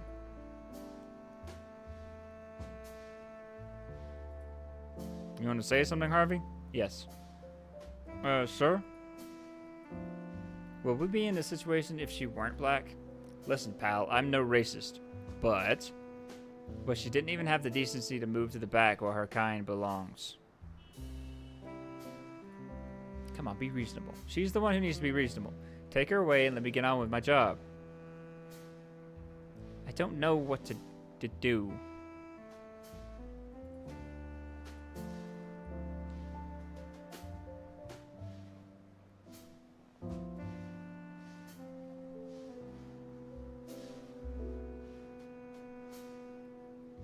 I need that crank.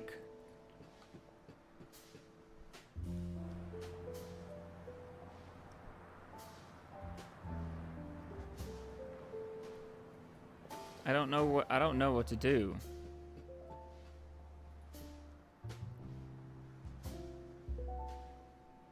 Are you sure you can't walk? I told you I have fasciitis in the sole of my foot. I can't do it without support. The pain is unbearable. Will you promise to pay the ticket to the driver when you get home? Of course. I'm an honest person. You hear that? Fire it up and let's be done. You expect me to trust someone who got on without a ticket? This company has a strict policy. No ticket, no ride. How about we pay for it? Would you do that for me? It won't be enough. I've been stuck here for over an hour because of this woman, and several passengers haven't been able to make their journey. Are you covering for that loss too? You're very stubborn, aren't you?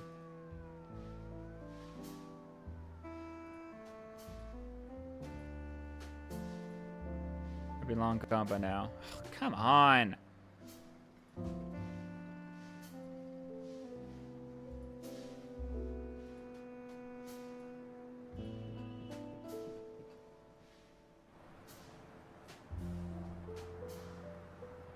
So I can't move the bus.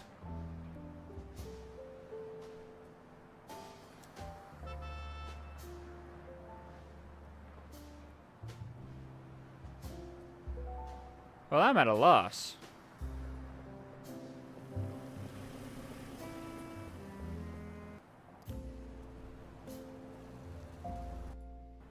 Let's see if I can go up here. He's still there. Come on. I need you to silence.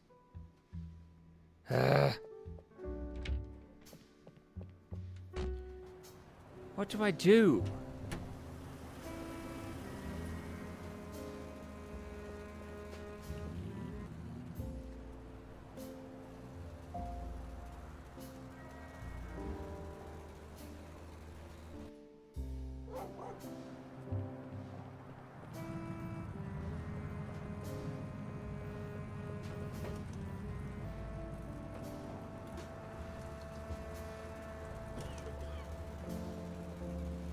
How are you, buddy?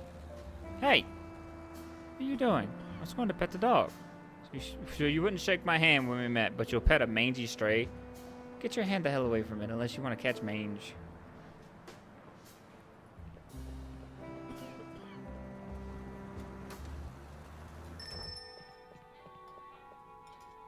Something smells good. You up for a bite? We're in the middle of an investigation. We're running late. How about we leave it for later? Your call, partner.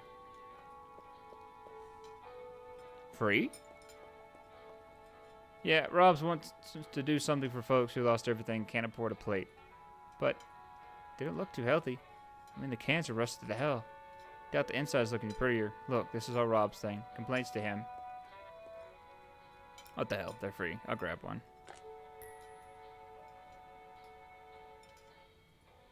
He's reading the Boston Globe, so I don't want to bother him. The man's enjoying his meal. I've got nothing to say to him. What's in the cakes? The bottom one's raspberry, jam, and walnuts. Then the one on top, triple chocolate. They look downright sinful. Thanks. Baked it myself.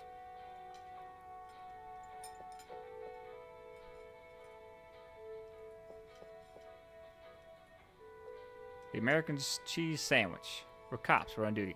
Some other time, sweetheart. Can you read? Yes. What's the name on the tag?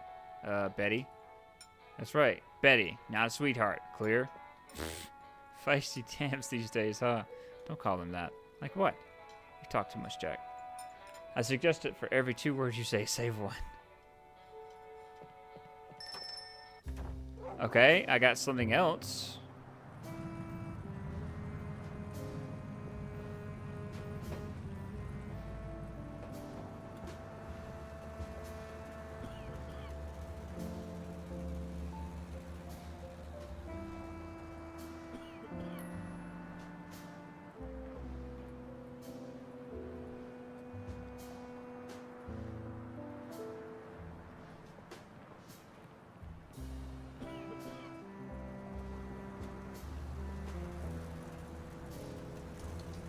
Grease a boiler.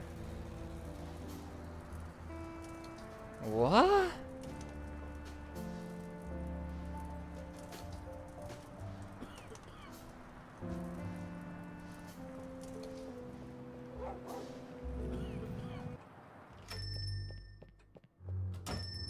You make good on your threat. You're back. Mr. Marsh? Police taking a stand against anyone who's different from them. Dang it, really?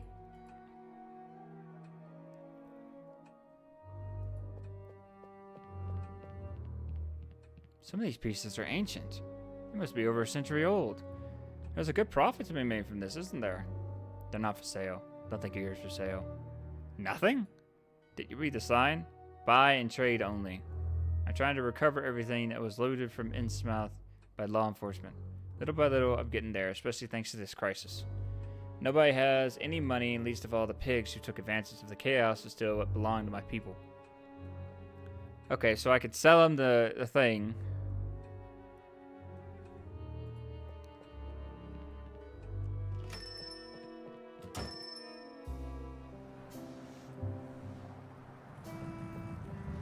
I don't know.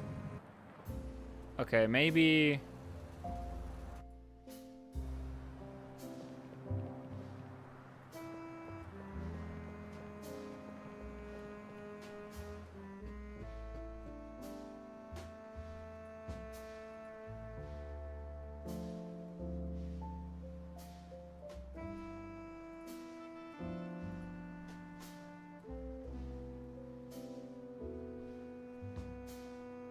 I don't know what to do. I really don't. I feel like I've been everywhere.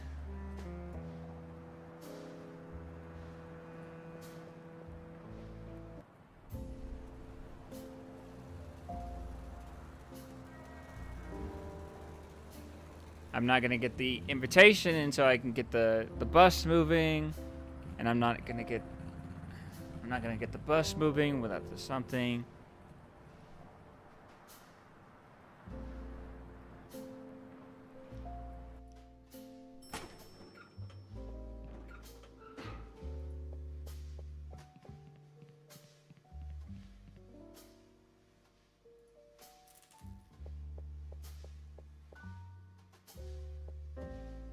He's still not in.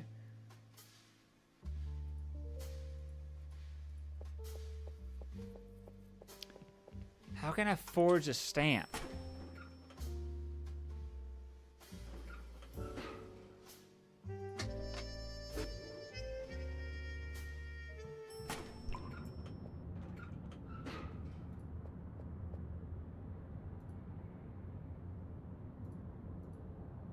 Nothing? Really?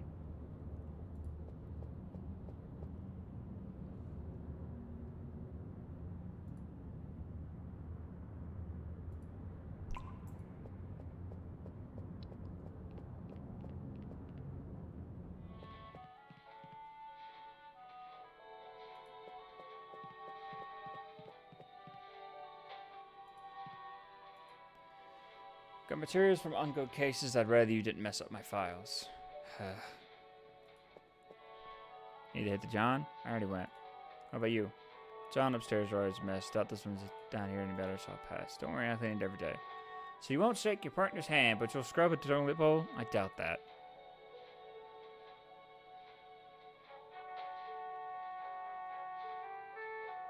I am absolutely lost. I don't know what to do now.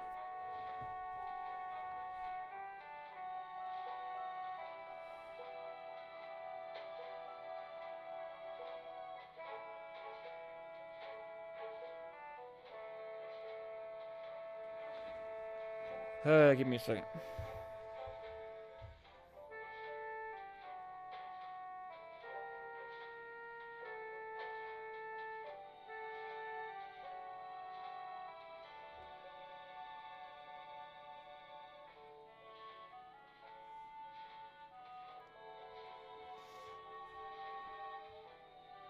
Give me 1 second. Gonna look at what I'm supposed to do.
Wait a minute, does somewhere in the Arkham Museum have a cane I could use?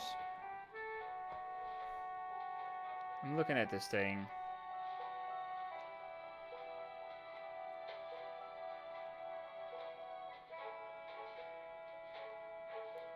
I need something that has a cane.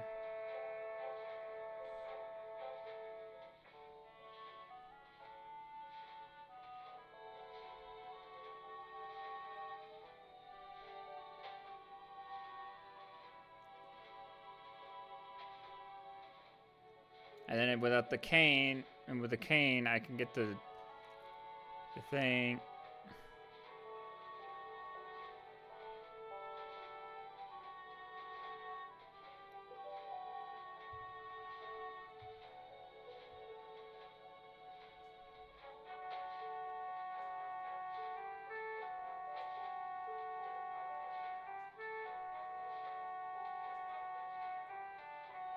Ah, okay. I have to wake up the hypnotized person. Okay. I would have never thought to do that.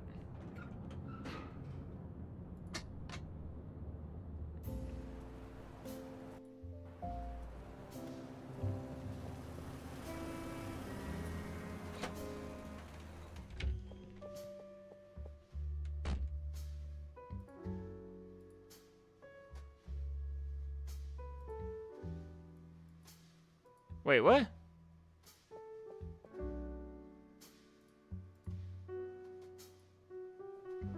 What?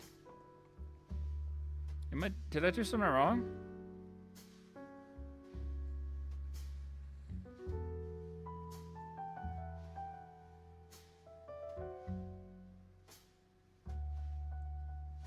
Oh, I grabbed the wrong thing. I could have sworn I clicked on that bucket. Apparently I didn't.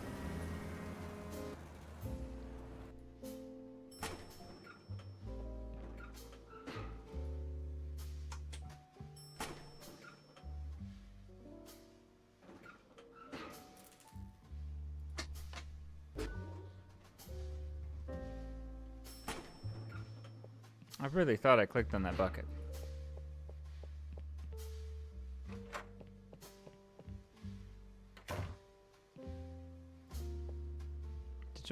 The joint's leaking like a sieve. One of these days we're gonna have to swim out of this dump.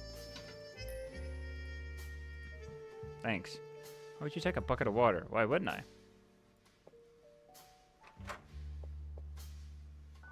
And now we're literally just gonna splash it on the sleeping guy's face.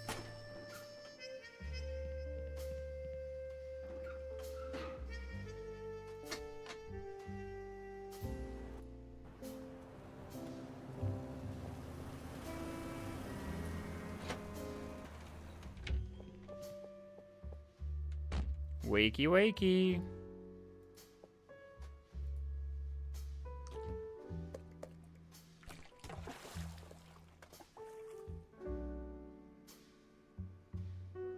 Mr. Foster, for God's sake. Oh, I think I'm... How embarrassing. I must have dozed off. How did the hypnosis session go, Dr. Strainer? Hey, knock it off, will you? Doc charges by the hour, and you've already wasted half your paycheck passed out on the couch. So stop wasting everyone's time and go to sleep it off. I was just asking the doctor if... Beat it. Yeah, sure.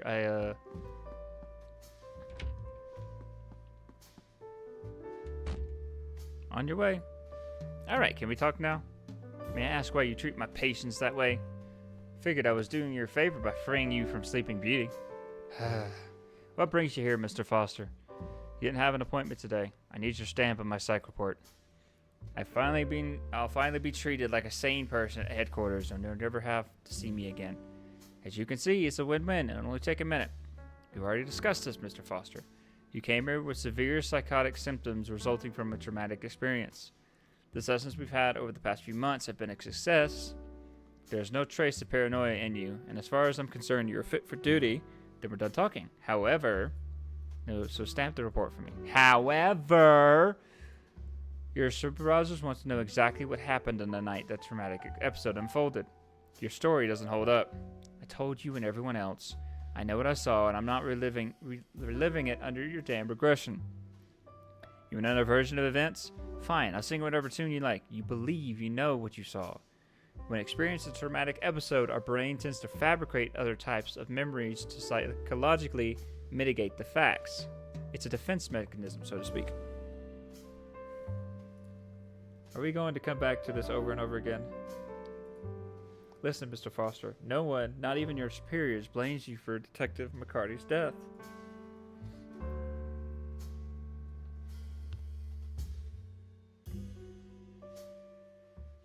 They just want to know what happened that night. You can't provide reliable facts. You're suffering from a traumatic block. I know you're afraid of reliving the experience, and I understand that. But I want to make this very clear. Without regression therapy, I cannot seal the report. So I leave the decision up to you.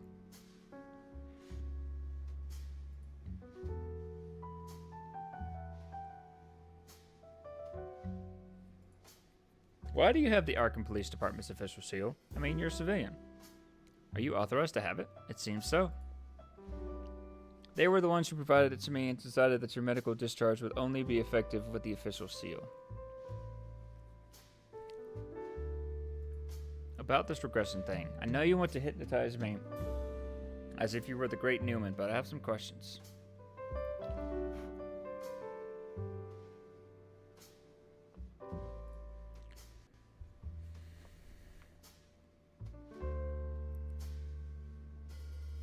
This gonna hurt?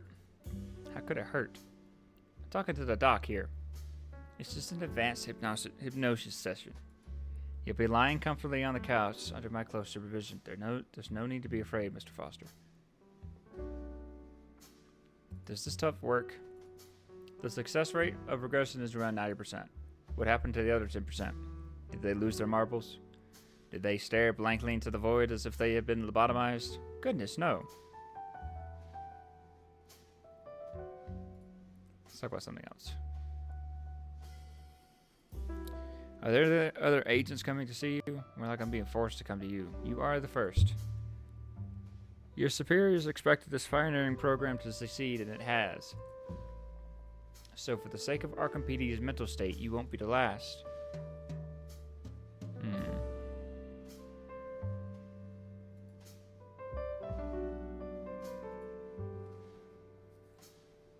Psychoanalysis is a pseudoscience.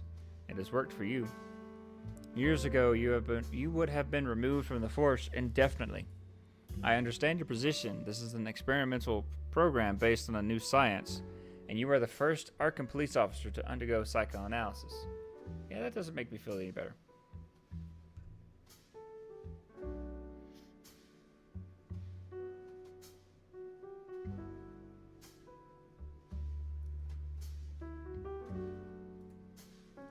But soon, the science will be another tool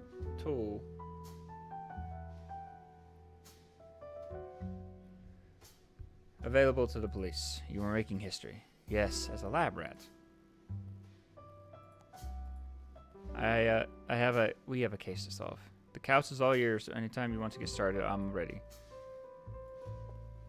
Ready to undergo regression therapy, Mr. Foster? Yeah, okay.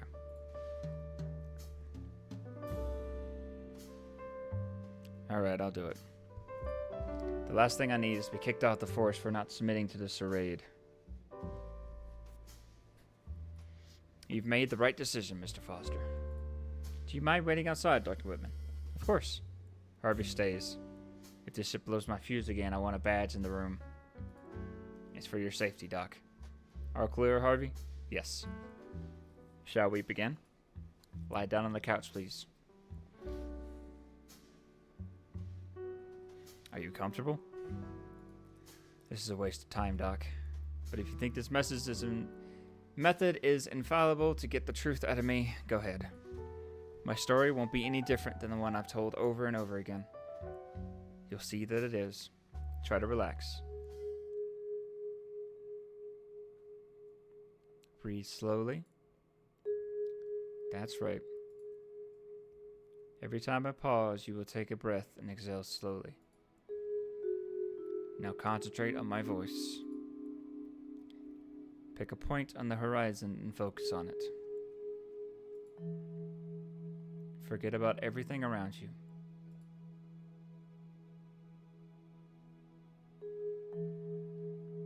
Keep breathing slowly.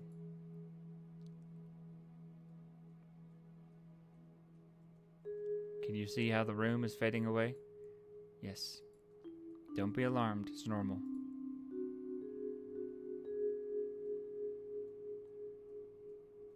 The darkness will surround us and you will only be able to hear my voice.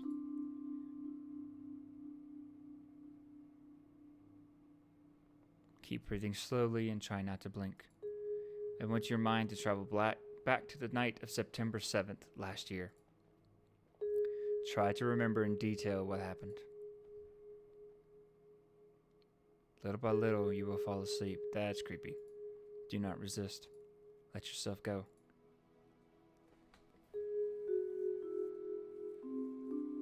Sleep. Now your mind is traveling through space and time. You and your partner, Detective Samuel McCarthy, are investigating an illegal shipment of alcohol on the docks of ARKHAM Harbor. Can you see the docks, Mr. Foster? Yes.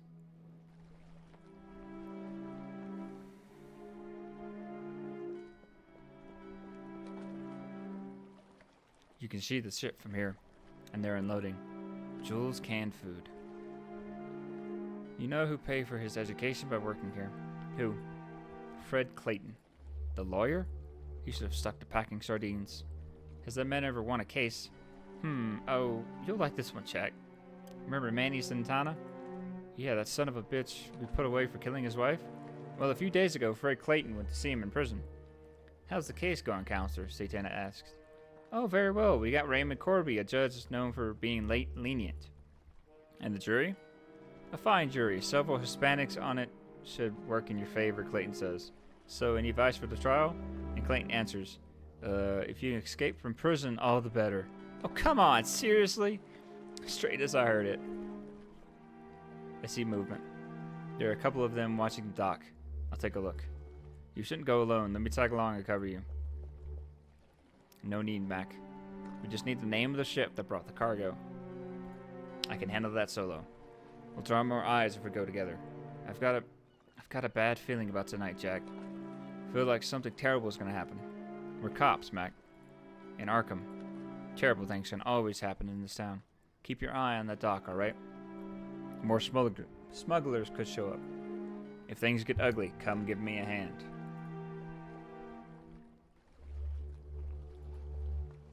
Remember, Jack, write down the name of the ship, bring in the cargo, and come back here. When the truck rolls with the goods, we tail it. Don't try anything cute, okay? Got it, Mac. And, one more thing. Be careful out there. Don't sweat it. I'll be as stealthy as that guy on the radio show. What's his name? The Shadow? That's the one.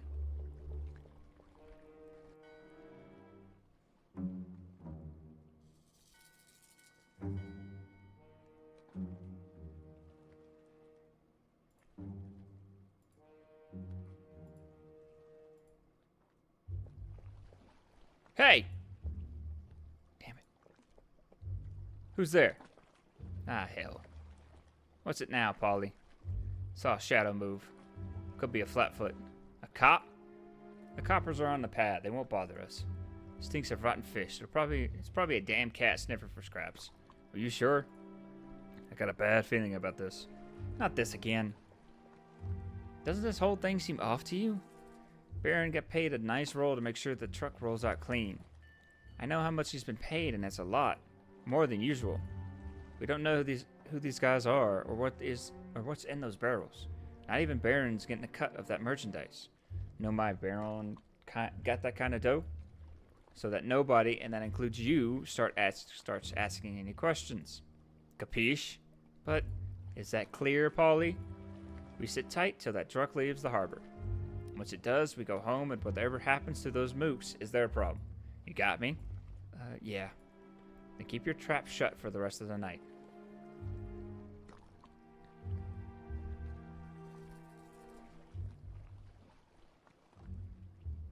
Hmm.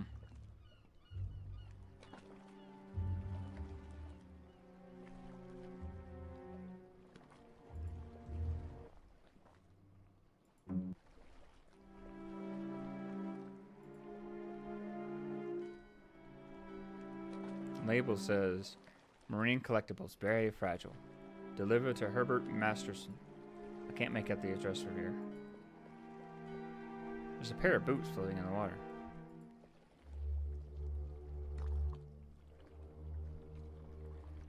It's got one of these intricate sailor knots. I can't untie it. Oh, I don't have my match. Dang it. They kicked out everyone who supported it and replaced them with workers less concerned about their rights. Jeez.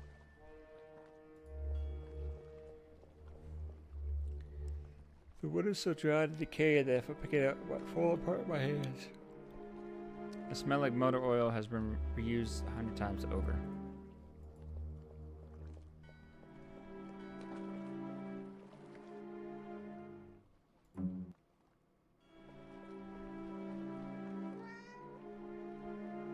Hey, you! Whoa, easy there, pal. My name's Lewis. I just want a cigarette. Got one? No, I left my pack in the car. Damn it. I have nothing to drink and nothing to smoke. Go on, shoot me anyways. Life's a bitch. Be careful with that demon cat. It has a very bad reputation. Not long ago, it left Marvin with a foot-long scar across his face. There's a broken window in the back if you want to get in. Thanks, but I don't think I need to go in there. Just letting you know.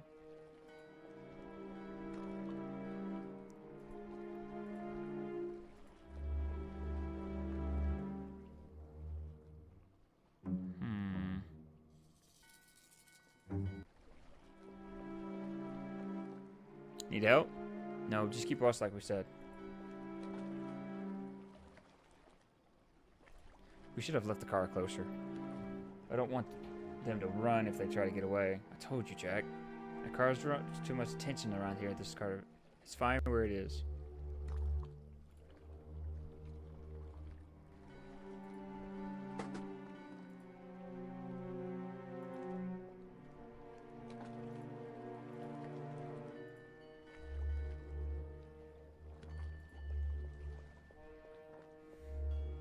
Need anything from the car?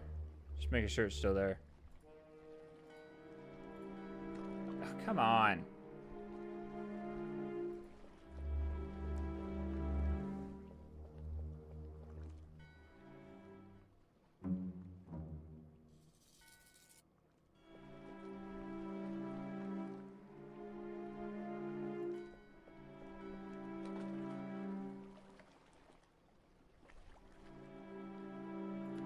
I think I know where you can get some liquor. I've seen some shady guys on one of the docks. I think they're smuggling.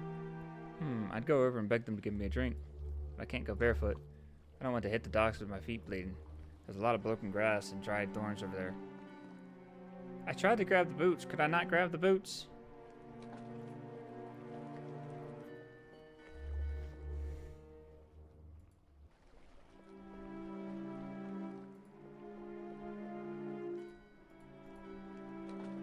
Can I not grab those?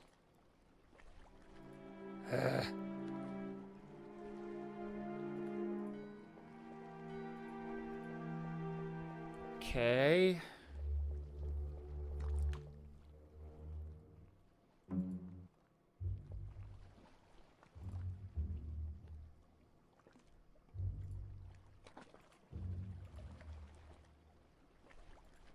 But I figure the beacon keeps night ships from plowing into the pier.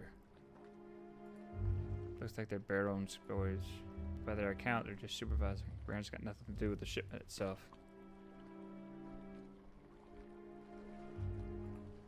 There's an old harpoon in the net.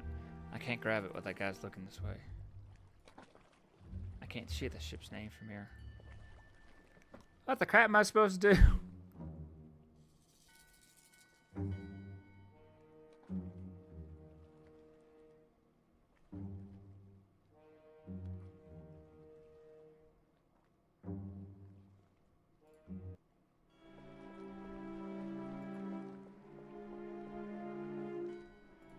Is that your cat? Morty? Nah, it was Floyd's. He abandoned it when he had to close the warehouse.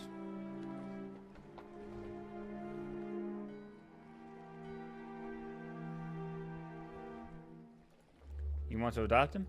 Cats? The further the better. You're right, that cat's always been trouble. It's vicious.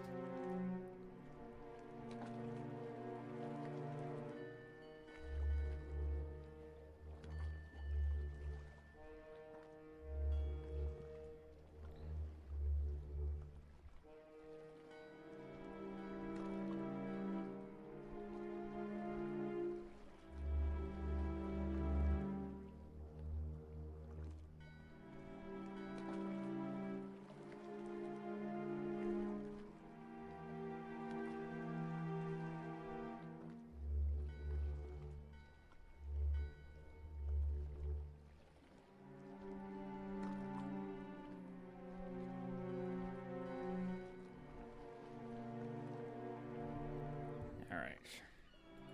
Why are you barefoot? Morty threw my boots in the water while I was drying my socks. You think you're funny, Morty? That cat's a son of a bitch.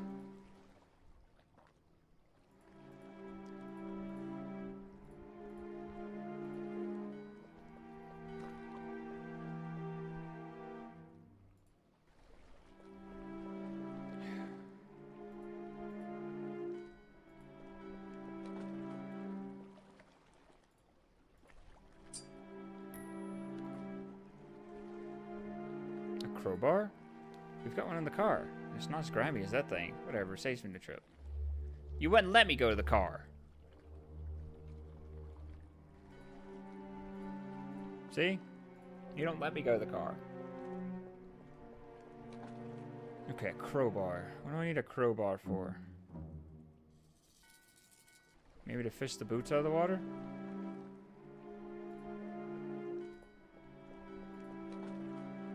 No. This? It's not sharp enough.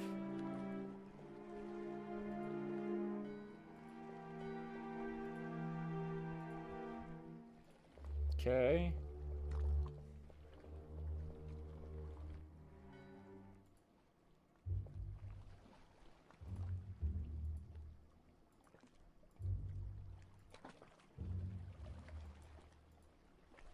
I don't want to draw attention. What am I supposed to do with this stupid crowbar?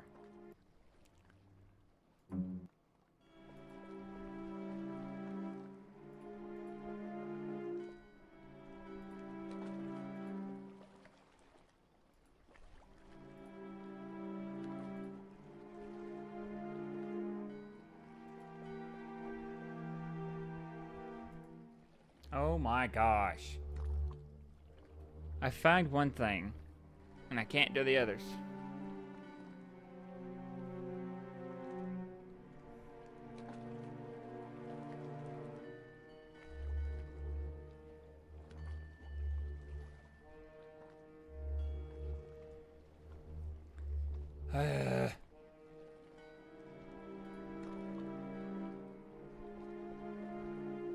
Okay, maybe I missed something again.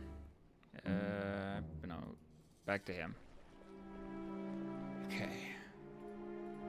Let's see. Container I clicked on. To the car I clicked on. The box I clicked on. Bottle I clicked on. Ladder? Put one foot in that slimy muck and I swear to God you're not getting to the car. Okay. Ooh, a net. This net's torn to shred. It's useless. Ah.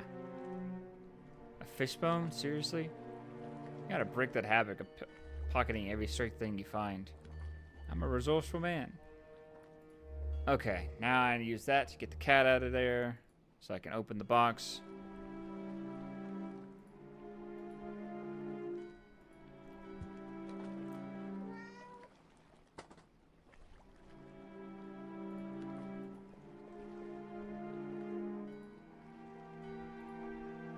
What? What would I just get? A life jacket?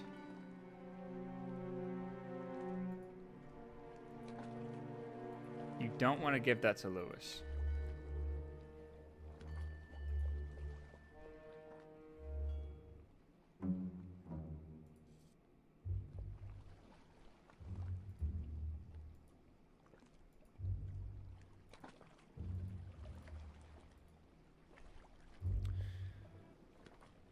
Okay.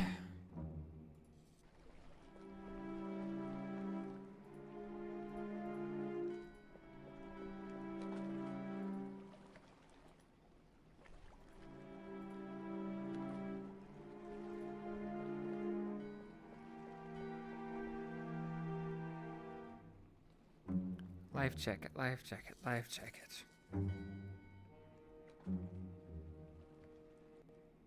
I don't remember seeing anything to use that life jacket for.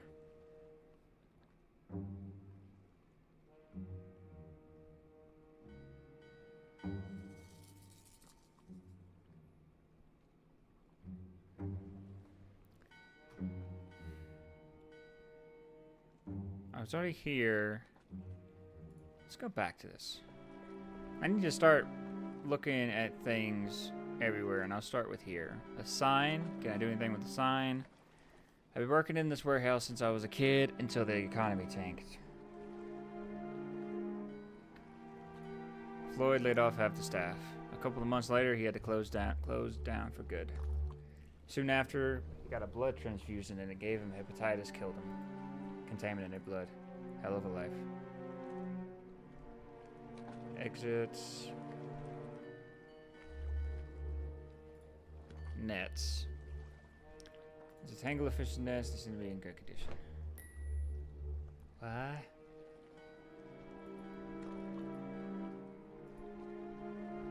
Okay, what does it say? This old net seems to have been patched numerous times, but it could still be useful if you know how to use it. Okay. Maybe get the net with the boots?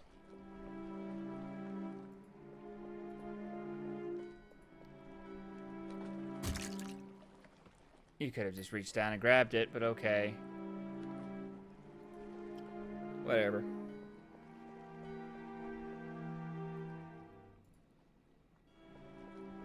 I got your boots. These your boots? Have you seen Morty? I got them back. If you throw them back of the water, you're going in after them. Jasper and Clarence lit a fire in a barrel out back. I'll join them there. Thank you very much for getting them back, sir. You're very kind. Funny, it didn't sound like it when you pointed that gun at my face.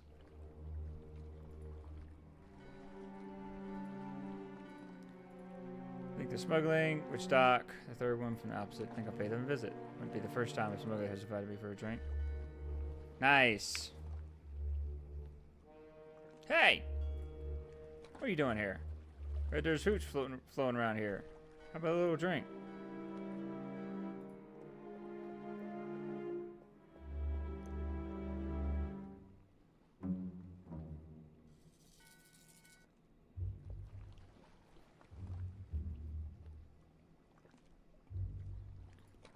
I've got every last grain of these damn pier in my feet.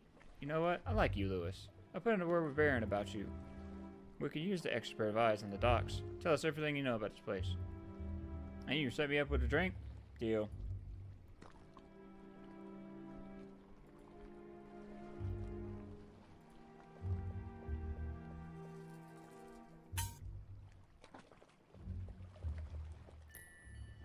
Got a harpoon now. Okay.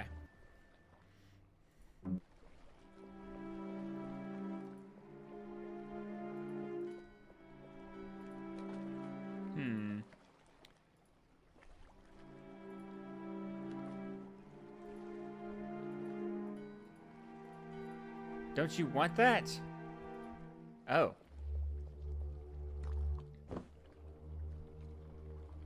Oh. Make less noise.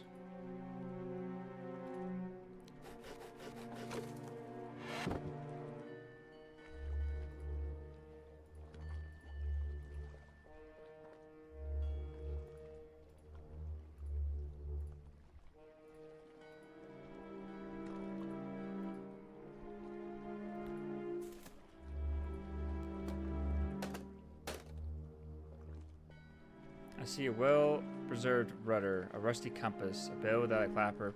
A spyglass. I could use it. Okay, nice. I don't know if this is stealing or seizing in the name of the law. Bah, I'll save the morals and limits for another day. Okay, now I can Use the spyglass on the ship. The Elizabeth Dane.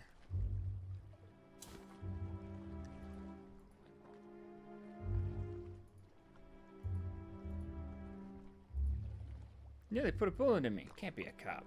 My boss makes sure we're left to work in peace around here. He pulled a Smith & Wesson Model 27. That's ARKHAM's PD standard issue. So we got a hero nosing around these stocks, huh? Time to move. Looks like things got messy with that cop hanging around. I'll tag along with the guy in the truck in case there's any trouble. You take care of that cop. Polly. I doubt he's out here alone. He's probably got a partner. Take care of both of them. Consider it done. Damn it. We've been made, Mac. They saw you? Not exactly, but they know we're around. The truck's about to roll out of the port, but they know we can tail them. We'll play it careful. You get the ship's name? The Elizabeth Dane. Get in the car, let's move. Careful, you're getting too close. Just keep some distance from the truck. I don't get this whole thing, Jack. 3 families run the liquor racket in Arkham. The Pharaohs, the Barbarys, and the Barons, yeah. And that truck's not one of theirs. I'm surprised Baron's got his boys playing guardian angels for this shipment.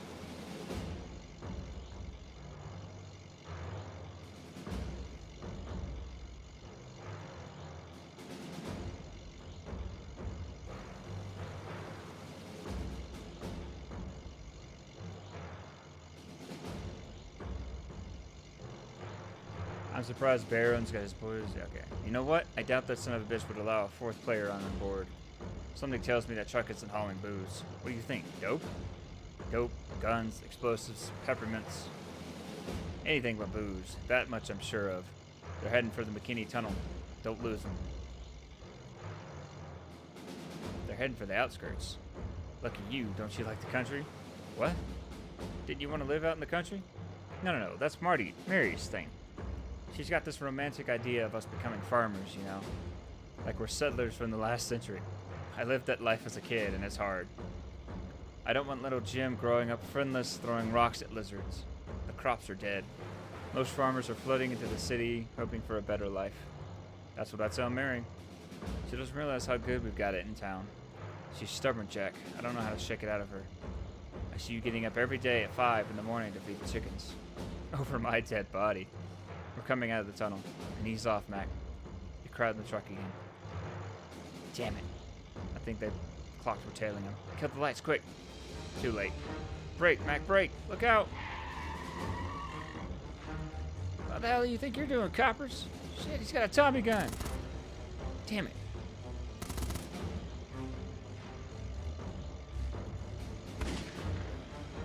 Shit, I can't get a shot at him from this height. The barrels are covering him. And the bastard knows it. Eat lead, flatfoots. Son of a bitch is gonna cut us to ribbons.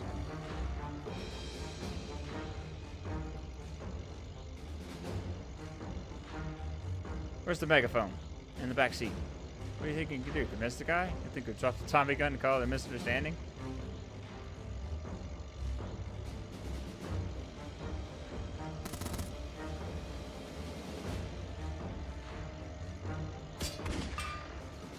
The fender's blocking my shot at the tire.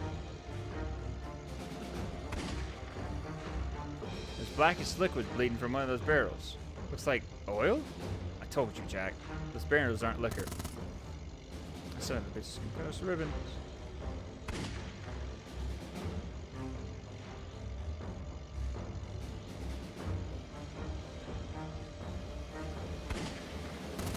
I don't know what to do.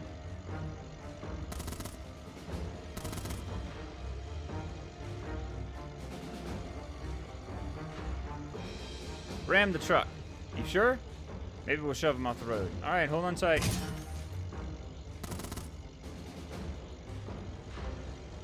Ram it again. There we go.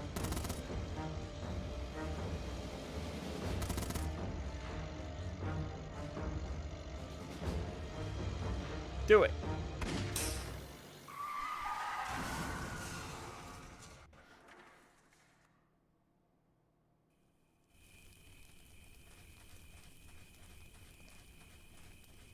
Damn it.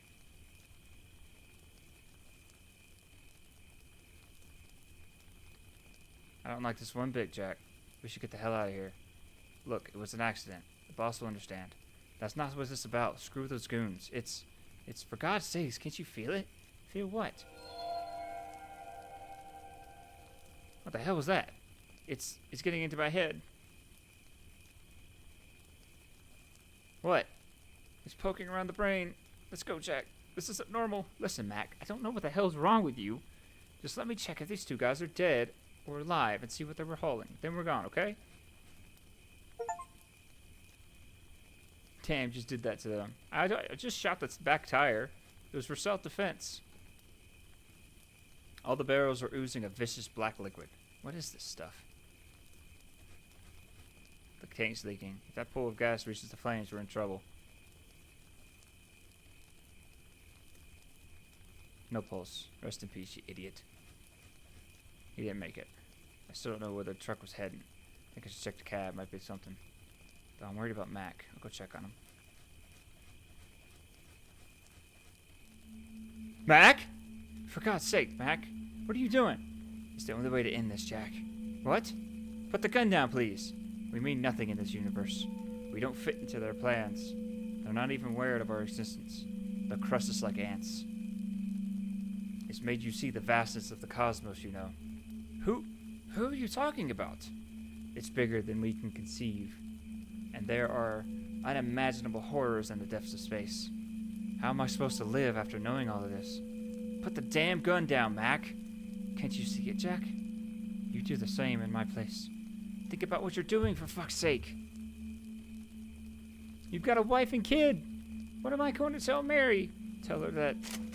No! Mac! Come on, God, what have you done? What?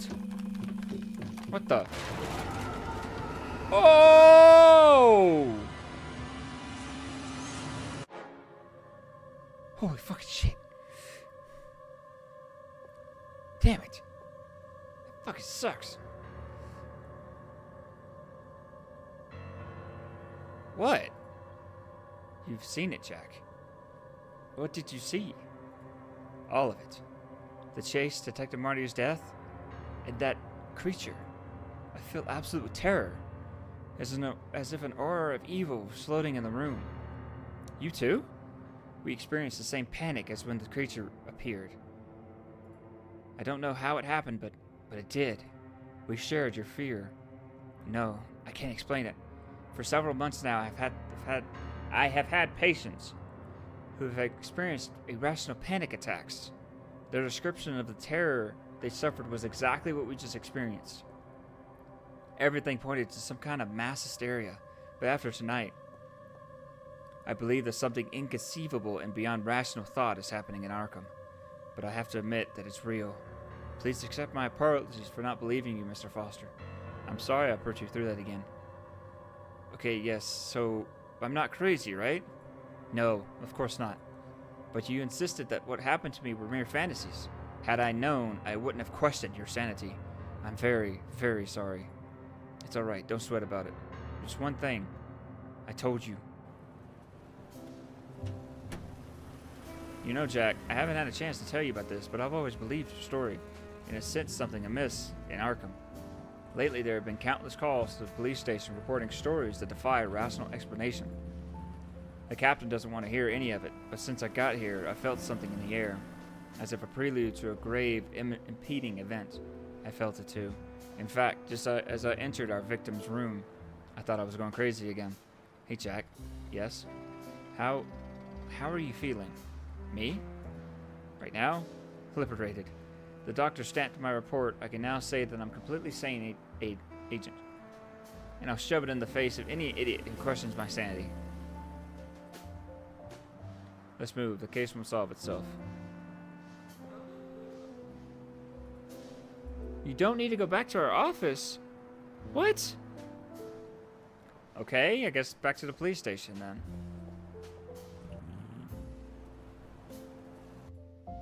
Because she had the official stamp. I thought that's what I had to do.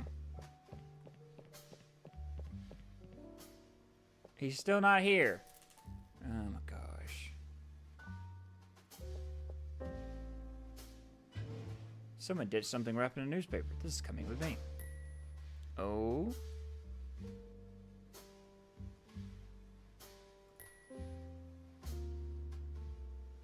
Pastrami with cheese. Or at least what's left.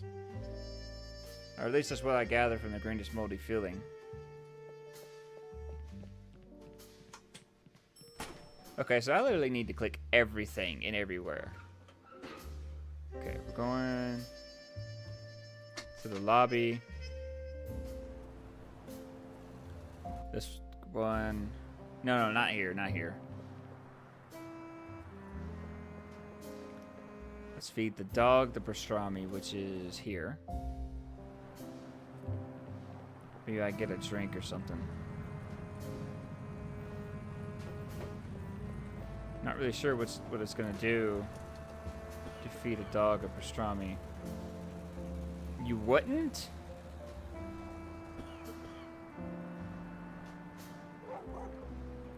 Hard as a rock.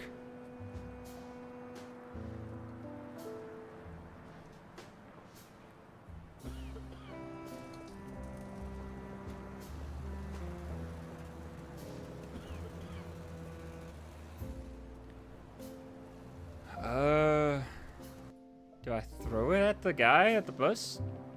I don't really want to do that, but I think I'm gonna have to.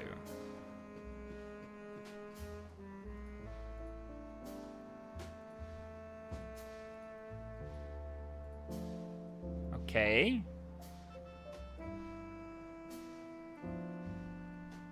It's dripping with ink.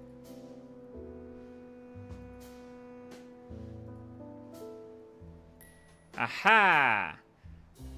Okay, alright.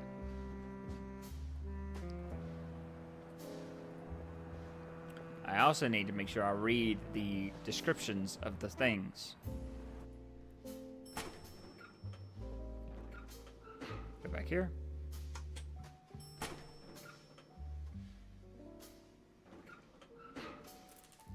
Evidence.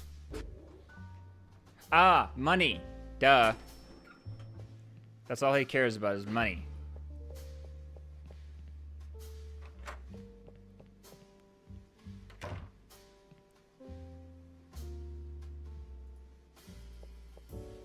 Jack? What?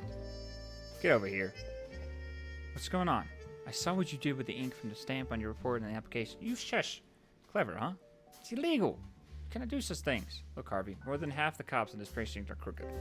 Hell, I bet my badge the captain's dirty too. What I did was a little trick. And I wouldn't have done it if you would have kept your mouth shut while I was trying to convince Wilbur. Stay off my back, got it? Jesus. Here you go. An application stamped by the captain. Can I see that damn figure now? Everything seems to be in order. Wait a minute. Why is the seal reversed? Don't look at me. Take it up with the captain. Give it to me. Wait here. I'll go get it. What? I cannot condone your method, but I can concede it was effective. Get used to it.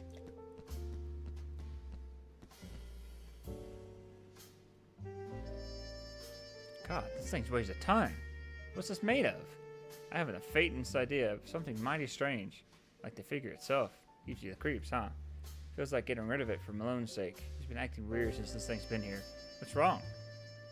He's grown obsessed with this aberration to the point of having dreams that are eating away at his sanity. He dreams of vast cyclopean cities of massive stone blocks and kilometer-long monoliths covered in hieroglyphics. Every morning he wakes up shaking when he hears a voice from the depths of those cities. What does the voice say? Nonsensical gibberish, something like Cthulhu Fatagan. Anyway, take your time with it. But remember, you can't take it out of this room, understand? Ah!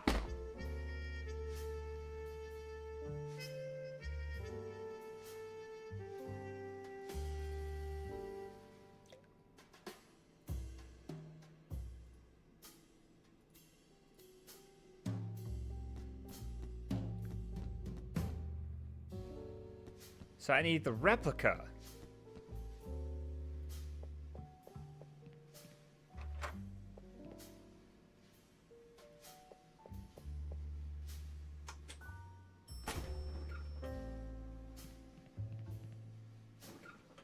But how am I gonna get it to weigh a ton?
How am I gonna touch the figure?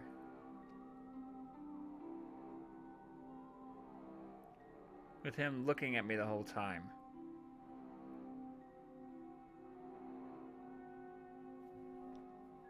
Huh.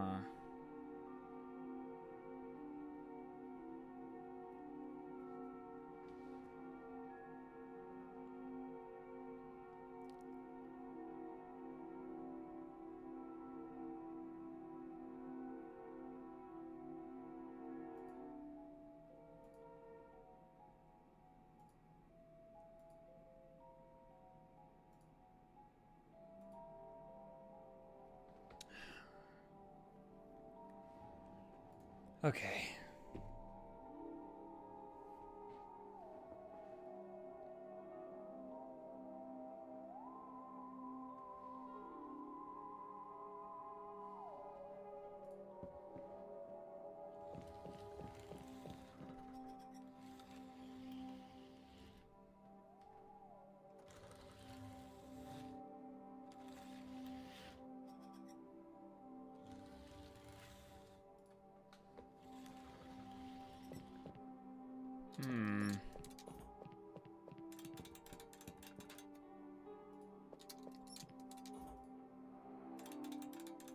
As the Butcher of Arkham. Jeez.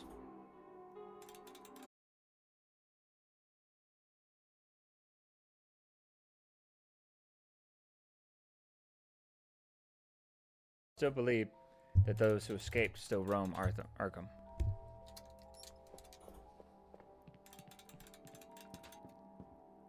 Eric Zane was a virtuoso German cellist who lived in seclusion in a garret on Rue de l'Oiseau in Paris. Every night, the tenants of the boarding house heard strange and frantic music playing compulsively coming from Zane's room. One of them befriended the musician and witnessed some terrifying events. According to his account, Zane was stalked every night by a strange and gigantic creature that only his ghostly music kept at bay. Upon witnessing these events, the men fled the building and reported the incident to the guard. Unfortunately, they did not find Eric Zane. In fact, they couldn't even find the Rue d'Oiseau.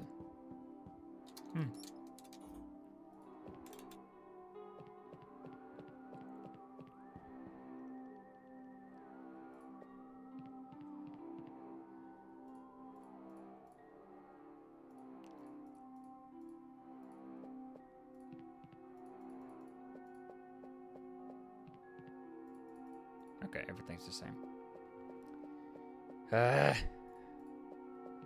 Okay, so I need the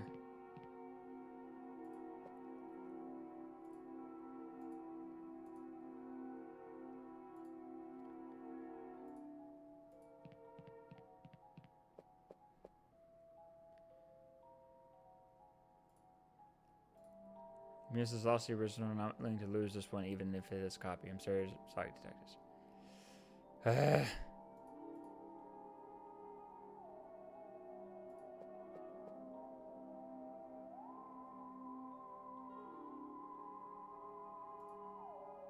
I've received tempting offers from Miskatonic University to make it part of their collection, but what a better place than here for this cursed book?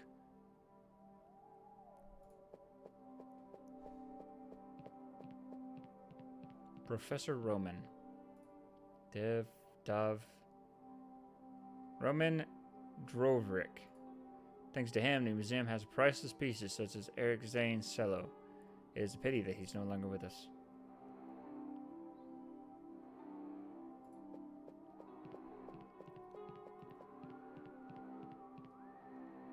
This is the skull of a member of the fearsome Teko people, native of the Southeast Asia. So far, no one has been able to see them and come out alive. This is the closest you'll get to them without endangering your physical integrity.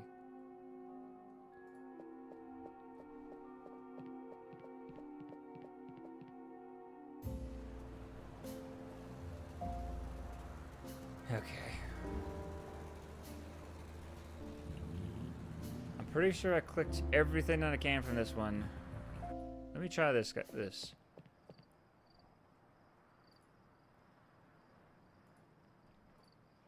Slave owner.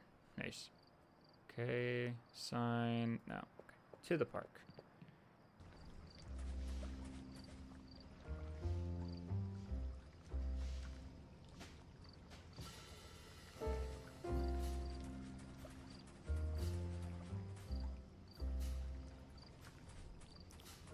Hey, worm. Some Morley, if you don't mind.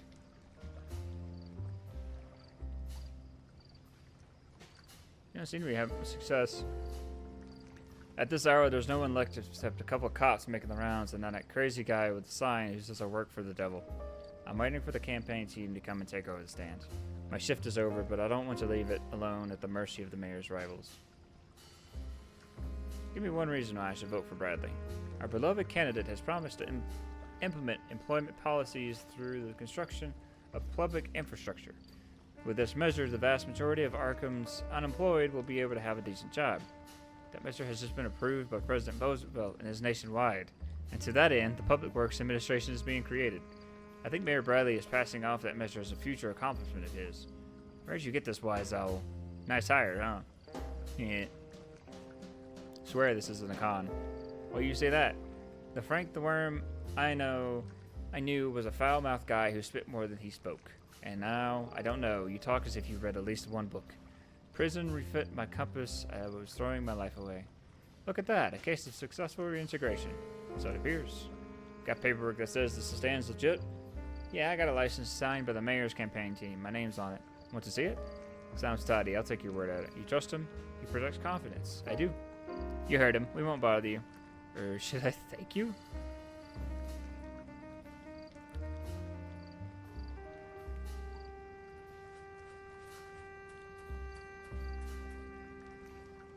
What about this umbrella? The rainy season will soon begin, and Mayor Bradley has been kind enough to give away umbrellas to his citizens. All gone but that one. It's a very popular way to buy votes. Yeah, I think so. You're not used to how elections work in democracy, are you, Red? In my case, I'll let them buy my vote. I sell myself cheap. So I'm going to take this umbrella. Looks solid. Hey! You can't take it. Why? It's busted and won't close. Voters would get a bad impression if they thought the mayor was giving away substandard gifts. Come back tomorrow if you want one. My colleagues will have replaced them by then. Dang it.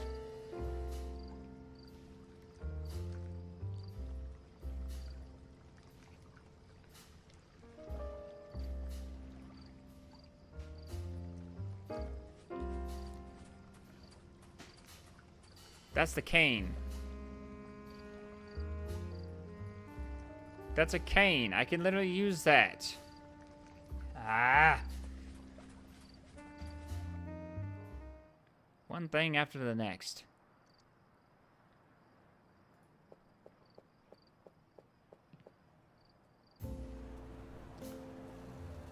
Okay, let's go back to here. Oh, wait, pigeon.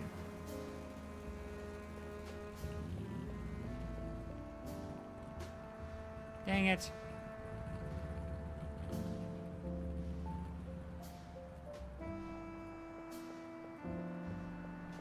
No, I don't want to leave. Oh, okay. Number 13. Are you superstitious? No. What about you? I don't need to be. I was born with bad luck.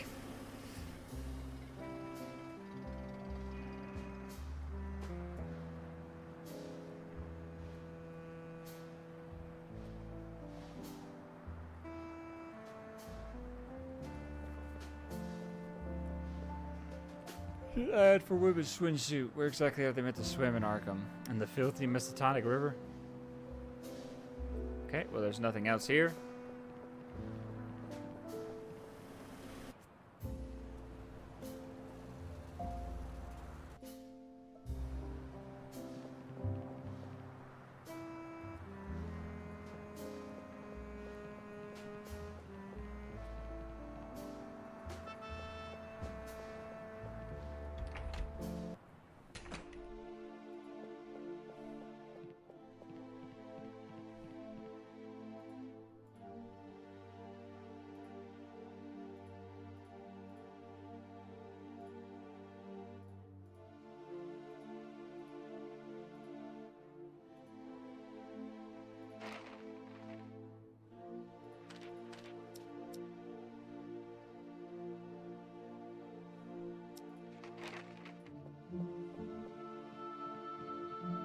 Are you here to see Mr. Moore? Yes.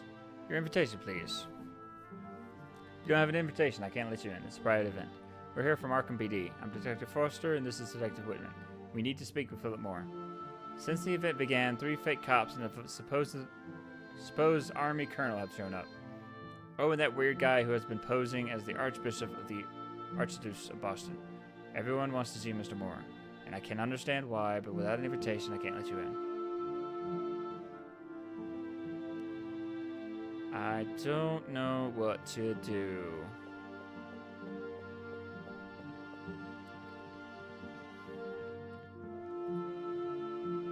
Dr. Foster, we need to speak with Philip Moore. We'd appreciate it if you'd be so kind as to let us access. The police? Mr. Moore's publisher has rented the upstairs for this event.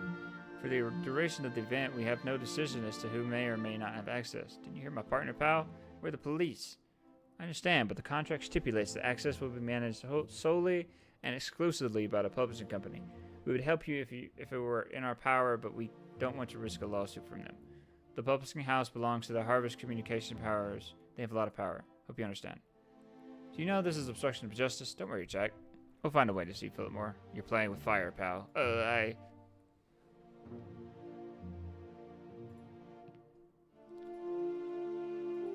I've read some. It's good to know the beliefs in some cults, although most occult practices are invented or based on ancient texts of dubious authenticity.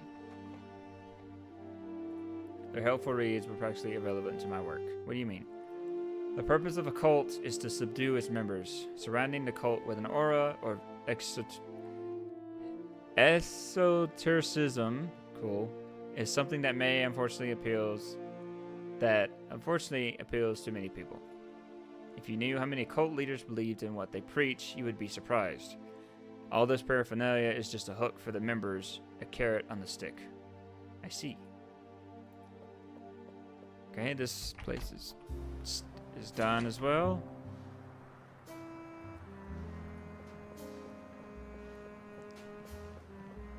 Alright, next place is this.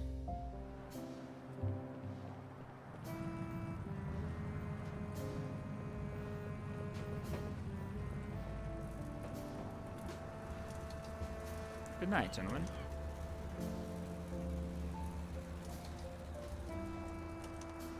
Don't make things any worse, okay?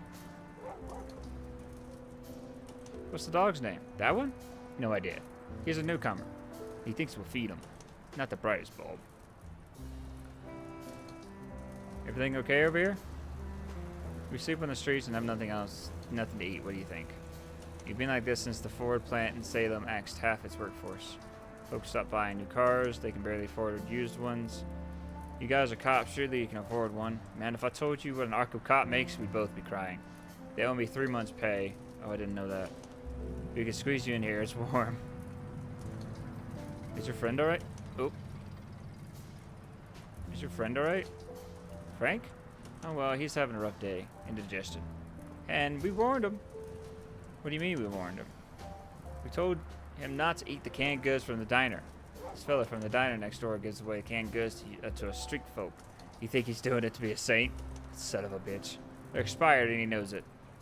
They're from the time when Scott Joplin was studying piano. They look appetizing. Spinach, beef, sardines. But when you open them up, all you get is a black, oily paste. You're cops, right? Arrest him. He's committing a crime against public health. So the cans are bad? All of them. See for yourself. Nothing but black, oily paste.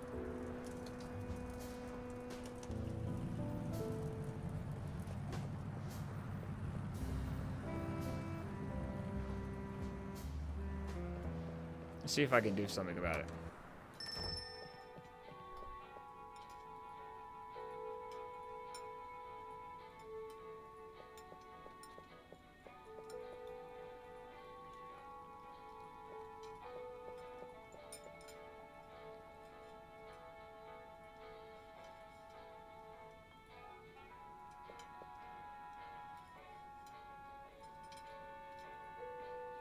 Return to returns.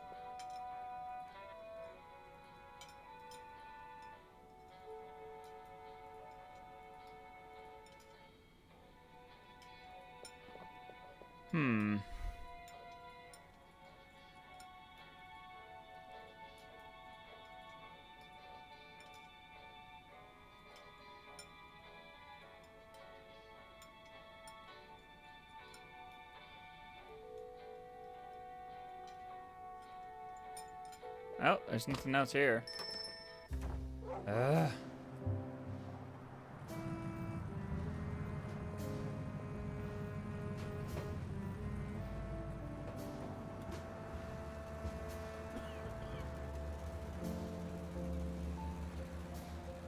Dang it, what do I do? I've gone everywhere.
Let's see.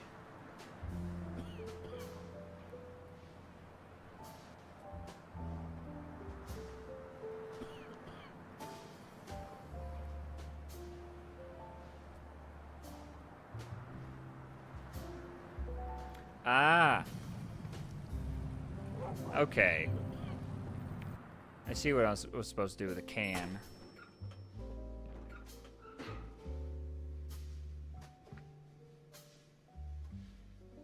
Ah, okay. All right, so we're gonna leave this here, because we're doing a call, and we are starting with D&D. It was a bit longer than happened, so apparently we'll see. But thank you all for watching. Let me save this real quick.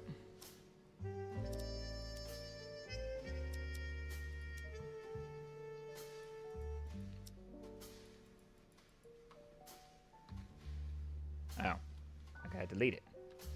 There we go. Now quit. Yes.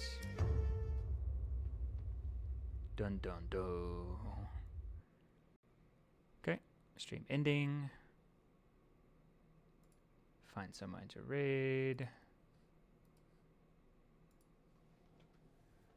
Hope you enjoyed. Again, sorry about the shorter stream. I just got the D&D. Tomorrow we would be doing Red Dead and Monster Hunter. Wednesday we'll be playing Prince of Persia again. Friday we'll be doing more demos.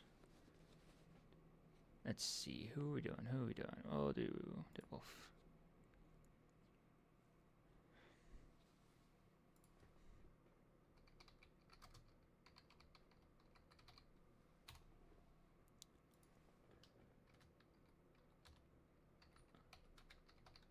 This is my Discord. If you want to join the Discord server, we are having a movie night next Sunday, next week. Exactly next Sunday. And we're going to be watching Hoppers. We'll be scheduling game night soon. So look forward to that as well in the Discord.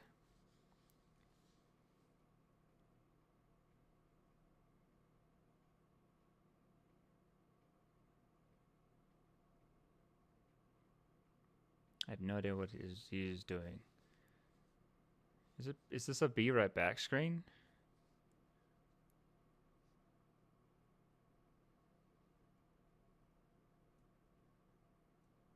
What is happening here? Huh, anyway. Yeah, that's what's gonna happen.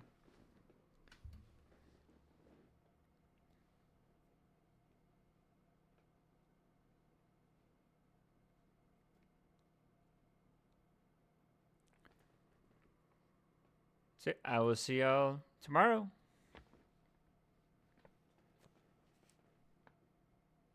Bye.